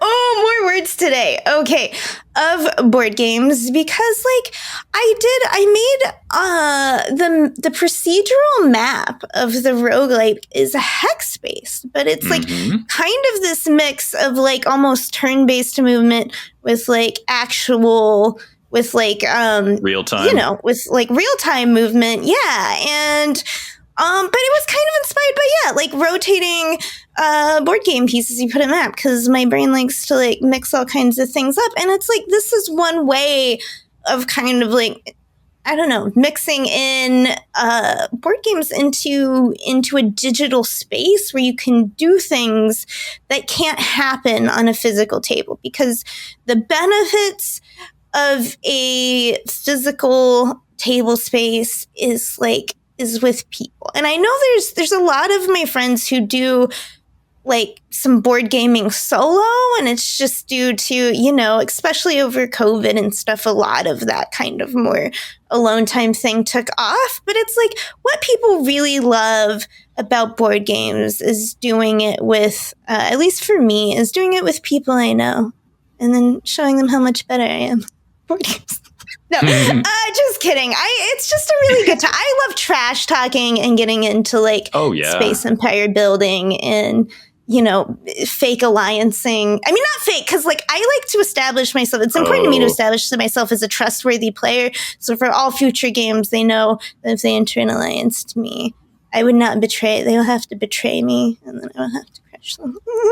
The fury of 1,000 suns. Okay, so right, that's the joy like of in-game board games, right? Or at least if you can do digital with like camera, at least fake it that way. And it's not quite as good as in person. The best of all is Board Game Retreat, of course. Sorry, I'm 8 weeks out. We're thinking about doing hoodies this time instead of t-shirts. I'm hoping we do, because like I wear hoodies a lot more, to be honest. So like, anyway, so I'm getting hype. Okay, but like I lost my train of thought because I got too excited. It's a good problem. Yeah. Okay. So board games, I'm excited. The board game I played this week just because I actually happened to play it and not because for secret it was with my friends. And it was Kanban. It's a car factory game.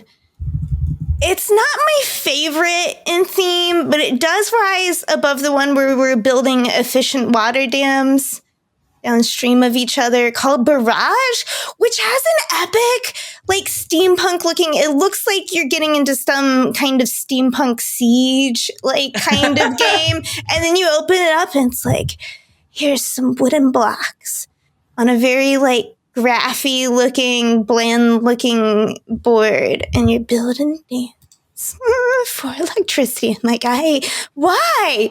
You were like, how is this what the creative people making board games are like, you know what I want for a theme?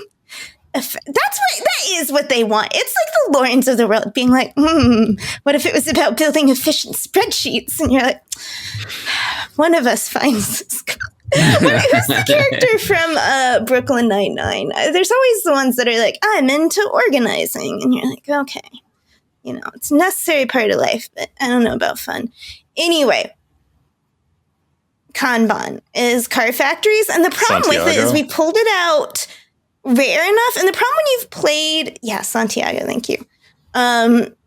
When you've played enough board games, like we're really good at even like, if you're out there and you play a ton of board games, you can see a big daunting thing that's full of a million icons and you're like, no problem. You know what I mean?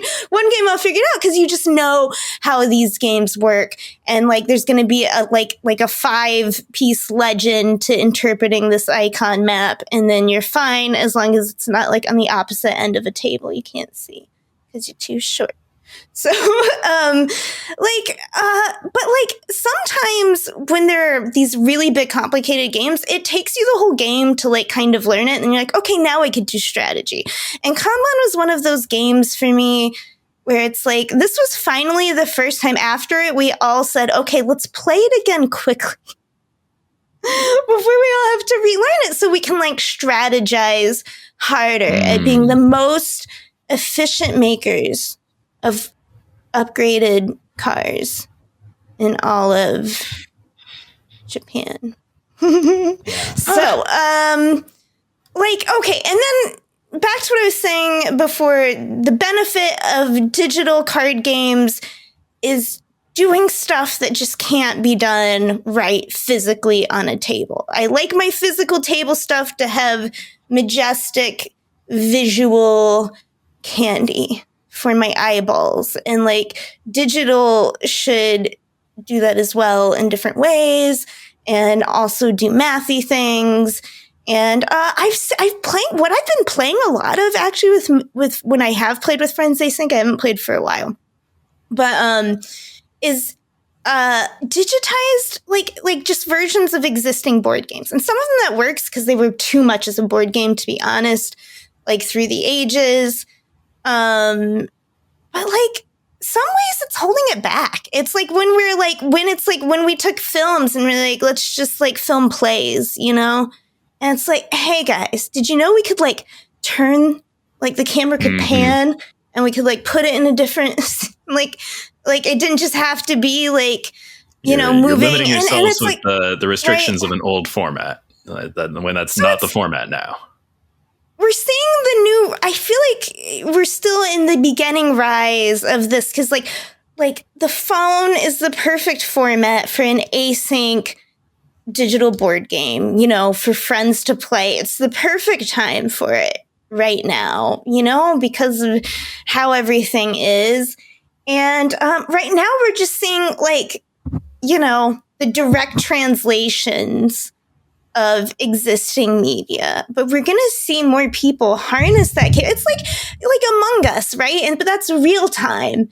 The whole idea is like just taking a simple concept and being like, but what little twist can we add that we can do?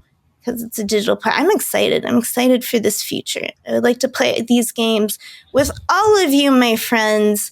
That said, Lauren, please tell us about a board game. Yeah, I'd love to. I have a lot of board game experience and a lot of digital video game experience and like a decent amount of hybrid. And definitely the like board games in air quotes that are designed for digital first. I think those are stronger because they can take advantage of the medium. I can't pull any names off the top of my head right now, but I feel like when I used to frequent Board Game Geek, it's been years, but when I used to, it seems like there were some digital implementations that were widely regarded as being like an upgrader, really adding something to the game. There's been all sorts of different ones, like Seven Wonders we used to use a lot, and that's just a companion app, but like it included digital exclusive promos that you could use as your wonder, or like scoring systems or whatever. Anyway, I'm going on. I didn't know about that. Like Carcassonne is one that I really loved, but I wanted to try a new one. I think one of the advantages of, I've re-talked a lot about like what the benefits of digitization are. I think some of it is just like games that take a lot of setup, or if the solitaire, like the AI of the game, either doesn't exist or is complicated to run, right? Like a lot of modern board games, like we were saying, are getting solitaire modes. That's a popular thing. But sometimes the solitaire is like, it's going through a deck of cards and like randomly deciding what the AI does. And it's strange. Also, Lauren, just thinking, because it's even easier in board games with them trying to fake an actual DM or something, but it's like a lot of games, there's the one versus the many type of game, you know, like the Scotland Yard, you're hunting down. And a lot of times people don't want to be like that. Like the opponent, they want to be part of the team, right? Because the opponent's either harder to play, has different roles, and they like just playing with at least for me, usually, I prefer to be, you know, because, like, I'm definitely one of the scrappy guys. So, yeah, exactly. And this is a place where, like, easily, you know, you could program, like, simple, you know, that could be handled, right, digitally. You wouldn't need someone to step into the role of antagonist. But there's so many times we can't get together with our friends at the exact same time, and async. I just would really love that option to be able to do more. Yeah. Yeah. So big fan of like digital player aids. Sometimes those are helpful. One of my favorite examples of kind of mixing a board game with digital is what is it? Escape Curse of the Ancient Temple. You get 10 minutes to play, and it's real-time dice rolling. You're trying to collect all the stuff from the like Indiana Jones style temple and then escape with your lives. And there's a soundtrack that plays with it. And like 3 times during the soundtrack, everybody has to return to the center room or else you lose one of your dice. It's just like the real-time element is really fun, and it works better because there's this soundtrack that plays with it. You get more tension and all that. And then, of course, you can go to YouTube and find like the yakety sax version of that, which is also fun. Anyway, the game that I picked this time is Cartographers. It's a roll and write kind of, but there's no rolling. On the box itself, it says Cartographers, a role player game. Which I just think it's a strange choice because they're referring to the roll and write genre where you roll dice and then you draw railroad tracks on your board or whatever. But anyway, you flip a card, you have a shape that you need to put on your board. You get to choose if it's like fields, water, city, forest. Maybe there's another one on top of that. Every now and then one of the cards comes up as a monster. When you're playing multiplayer, you get to draw the monster on somebody else's board. So you're trying to put the monster shape in a place that is awkward for them, that messes with their goals. And it's random every game, which 4 goals you're scoring based off of. The game is divided into 4 time periods. And so the first one you score A and B, and then B and C, and then C and D, and then D and A. That scoring system I actually think is really interesting because like once you're on to round 3, you can totally abandon goal B. It doesn't matter anymore. But you still have to keep goal A in mind because that scores in spring and in winter. Anyway, very fun game. I play it with my siblings often. It is. I felt the let's play Kanban again soon before we all forget how to play it because I've had that experience a lot lately. I used to have a weekly game night, and now it's like every 2 or 3 months with my siblings, and it's very easy to forget any game that I haven't played tons of times. So I am increasingly leaning towards games that are easy to learn because I hate having to relearn them every single time. Anyway, Cartographers, it was cute. It was an okay implementation. It was perfectly functional, but it felt old and ugly and bare bones, but it was functional. And it let me play single player with an AI that did everything for me. You know, it drew the monsters for me. And I think it has a multiplayer option, but it does have the nice advantage of being very easy to just play on my own. And that's, you know, that's hard to get if you can't get people to the table very often. So I was happy to play it. I'll probably play it a few more times when it's not homework. Have either of you played a roll and write before? I don't Yes. think so. At board game retreats. So not in my regular rotations, but like every time they've been, I'm like, oh, this is an interesting, different. What I have played a lot more of is like the idea, but placing, you know what I mean? Like, a matching tile. But yeah. I was trying to think when you're doing if Cartographers is one of the ones I've played, because all of them it's like I've played like once, twice. Yeah, Cartographers is very cute and simple, like one single sheet in front of you. The other one that we play that is a bit more complicated is called Dinosaur Island. Roar and Write. You're drafting with dice the things that you can draw on your board, and then thematically it's a Jurassic Park. You're doing a dinosaur theme park, and trying to make it as exciting and profitable as possible without letting too many people get eaten by dinosaurs. It's fun if you're looking for a game like that. It's like medium weight game. It's not super heavy, but probably takes like an hour, whereas Cartographers takes like 10 minutes. Anyway. Ben? All right. Well, I am hopeful that perhaps there will be a Through the Ages in our near future. But I did not actually play any dang digital board games. I only played an in-person board game. And there is a digital version of this board game that I did not find time to try. I wouldn't have anyone to play it with. And, maybe I have. I don't know. What is it? But the game I ended up playing was Talisman, a magical quest game.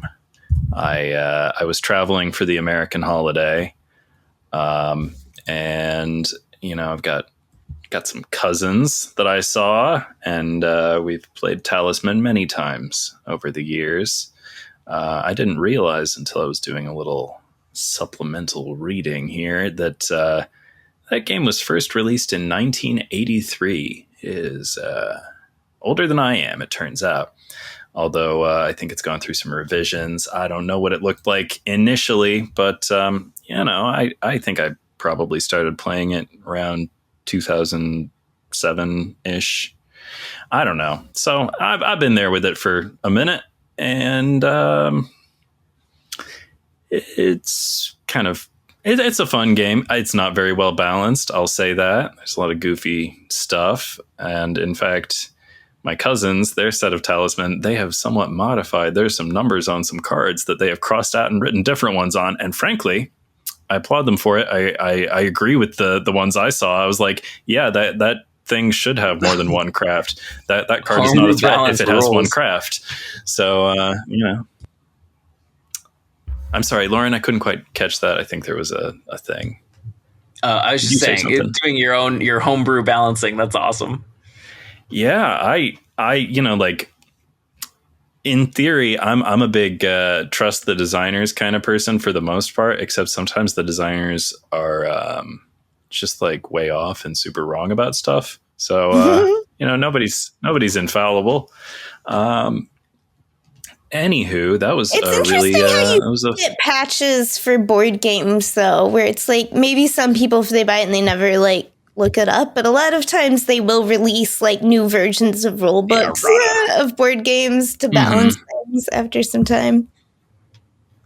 Oh yeah, I think the base. I think we were playing like 4th edition Talisman, and they had further modified it. Also, it's got like a bunch of expansions and things. We played with one expansion or two maybe, but I didn't mess too much with that. Although I think one of my characters was from an expansion, or actually my only character.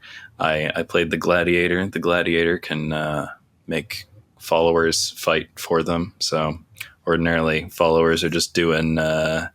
That's kind of the opposite of how a gladiator works, though, right? Yeah, I know, right? You'd think the gladiator is like a solo combatant, but nope. Apparently, they're leading an uprising of some kind. So I had my horses standing up on their hinders, punching people with their hooves, I guess. I was trying to imagine how each of my followers was somehow getting into the brawl.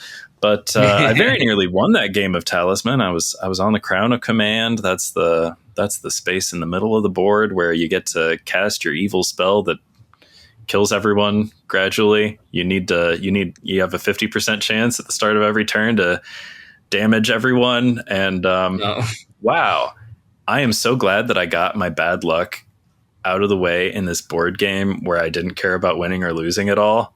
Because like I rolled a truly spectacular run of 1s, 2s, and 3s. I must have rolled like 20 times for this.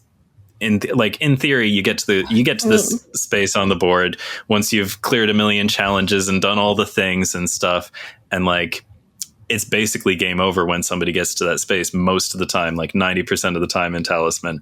But this time I was just whiffing so hard. One of my cousins just like walked right up behind me past all the same challenges and things that are supposed to be grueling and separate the weak from the strong and such. And just like came up behind me, killed me, and cast the spell and killed everyone else. So, I'm so glad I got the really bad luck out of the way there, because I truly did not care about winning or losing. It was just about the good company and such. But one thing that like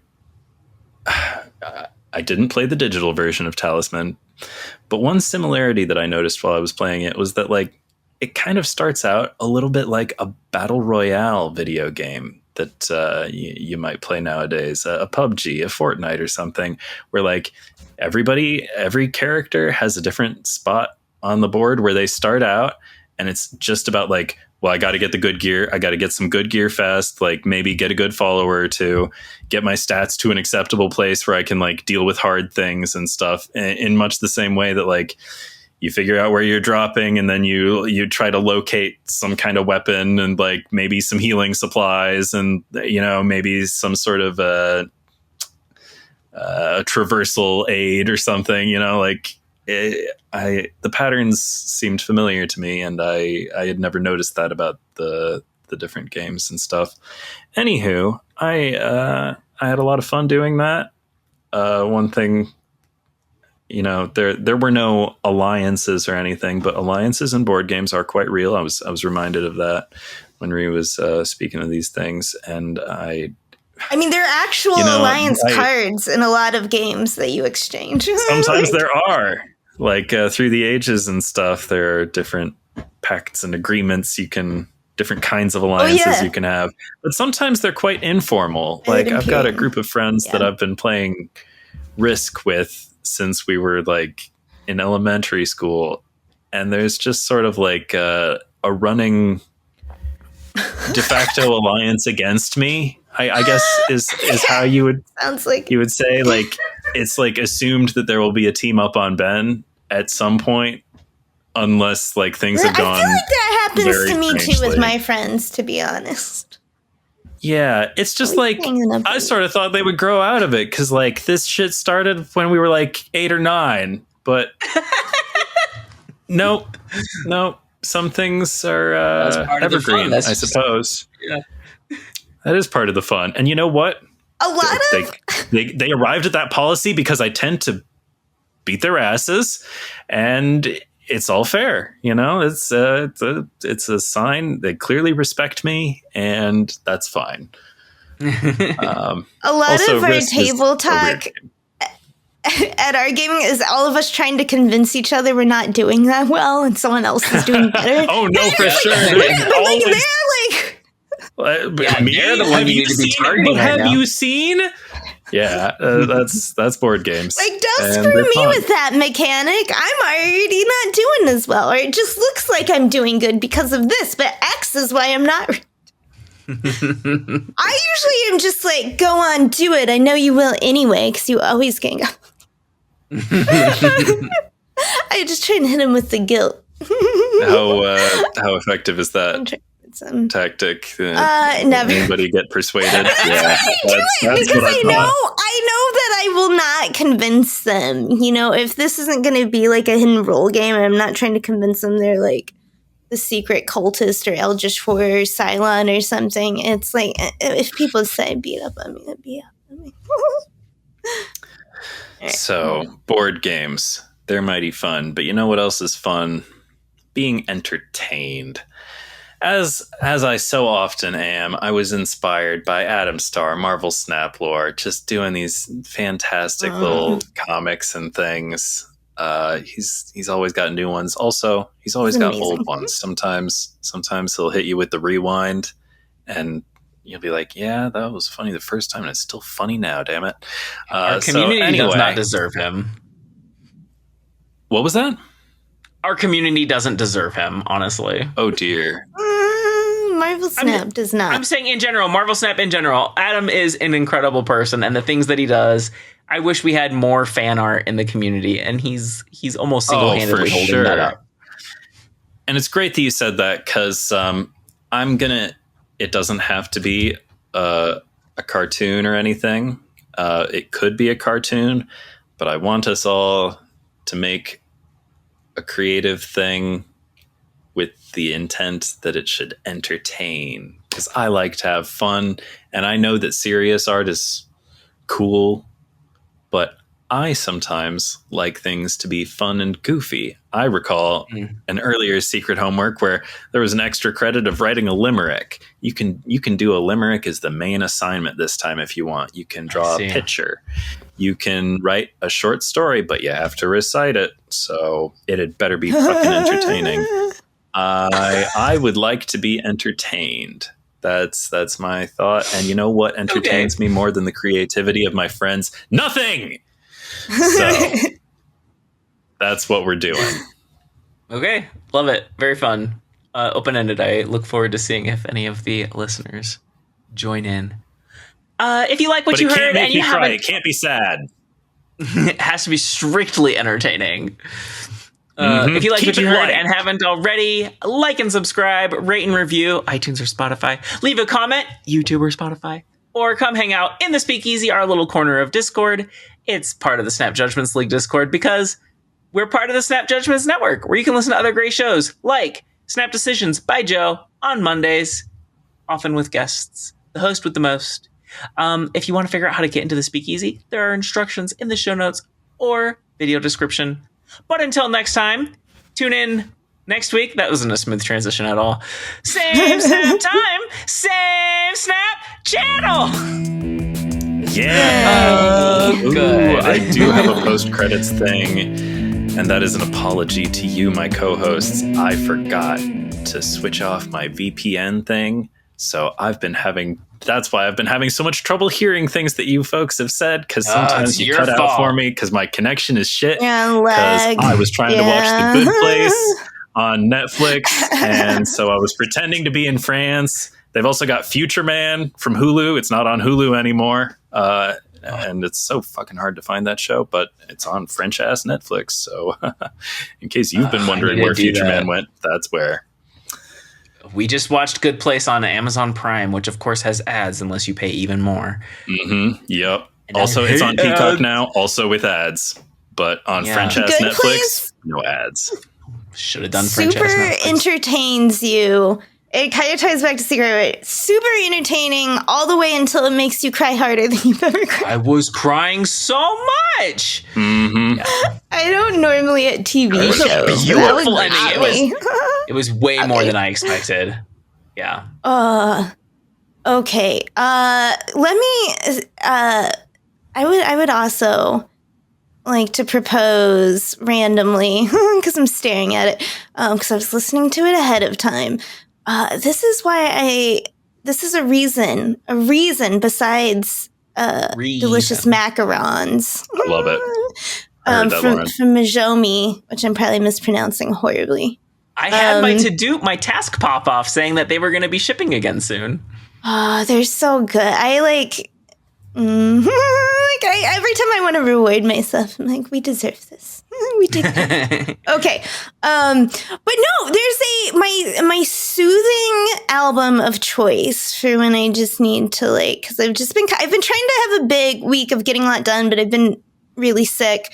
So it's been like a real struggle of it's like, oh, did you do a million things? I'm like, I don't know. It was probably just less than a normal amount of things, but it was really hard. There's an album out now called Zelda's Midwest Emo Mixtape. Oh my and gosh. it's produced in part by Game Chops. And I thought of this because it was my Spotify route. And I'm not endorsing Spotify because it turns out they're super evil and bad to artists. This is a division of Spotify. And I'm sorry that I have the Good Place problem. I have the Good Place problem of like, it's too hard for me right now to be personally responsible ethically for every single item I consume on a daily basis. Yeah. It's just like too much. So right now I'm still sadly on the Spotify. But if you also are streaming on any service that has Game Chops, of which I have found out I'm a 0.3 global listener of Game Chops. I got their little special video, which was the only cool part because it was the human. Good for you. Okay, there's Spotify wrapped it sucks because it's mostly AI slop that they, but the one cool human connection feature is like sometimes if you're one of the top %, like that performer, and Game Chops is like they do a lot of like video game remix. They partner with people to help release albums, and since I listen to a lot of video game remix music, that's why I'm one of their top listeners. Game Chops was number 1 on my YouTube. I don't know what they call their rap, but whatever YouTube music version is. This is the first time hearing that. They did a little video that was like, hey, maybe you're listening to Coffee Date. I'm like, Leonardo, yeah, I do listen to Coffee Date. Like, and, they just went on. It was like a real person, like connecting with you, the viewer, in the way I like, where it's like non-threatening. And not in a scary concert. I'm not a concert going. Yeah, someone actually like just cameraed in front, and they were in a little like costume, and it was Mr. Game Chops. No, I don't know who it was because Game Chops obviously just named. Game Chops. Yeah. But like that was cool, and that was like the one human moment that they should lean into instead of I think the other stuff. But yeah. From the 0.3, listen, Game Chat. If you need a little soothing album in your life, please go check out Zelda's Midwest Emo Mixtape. Sounds like a winner. Hell yeah.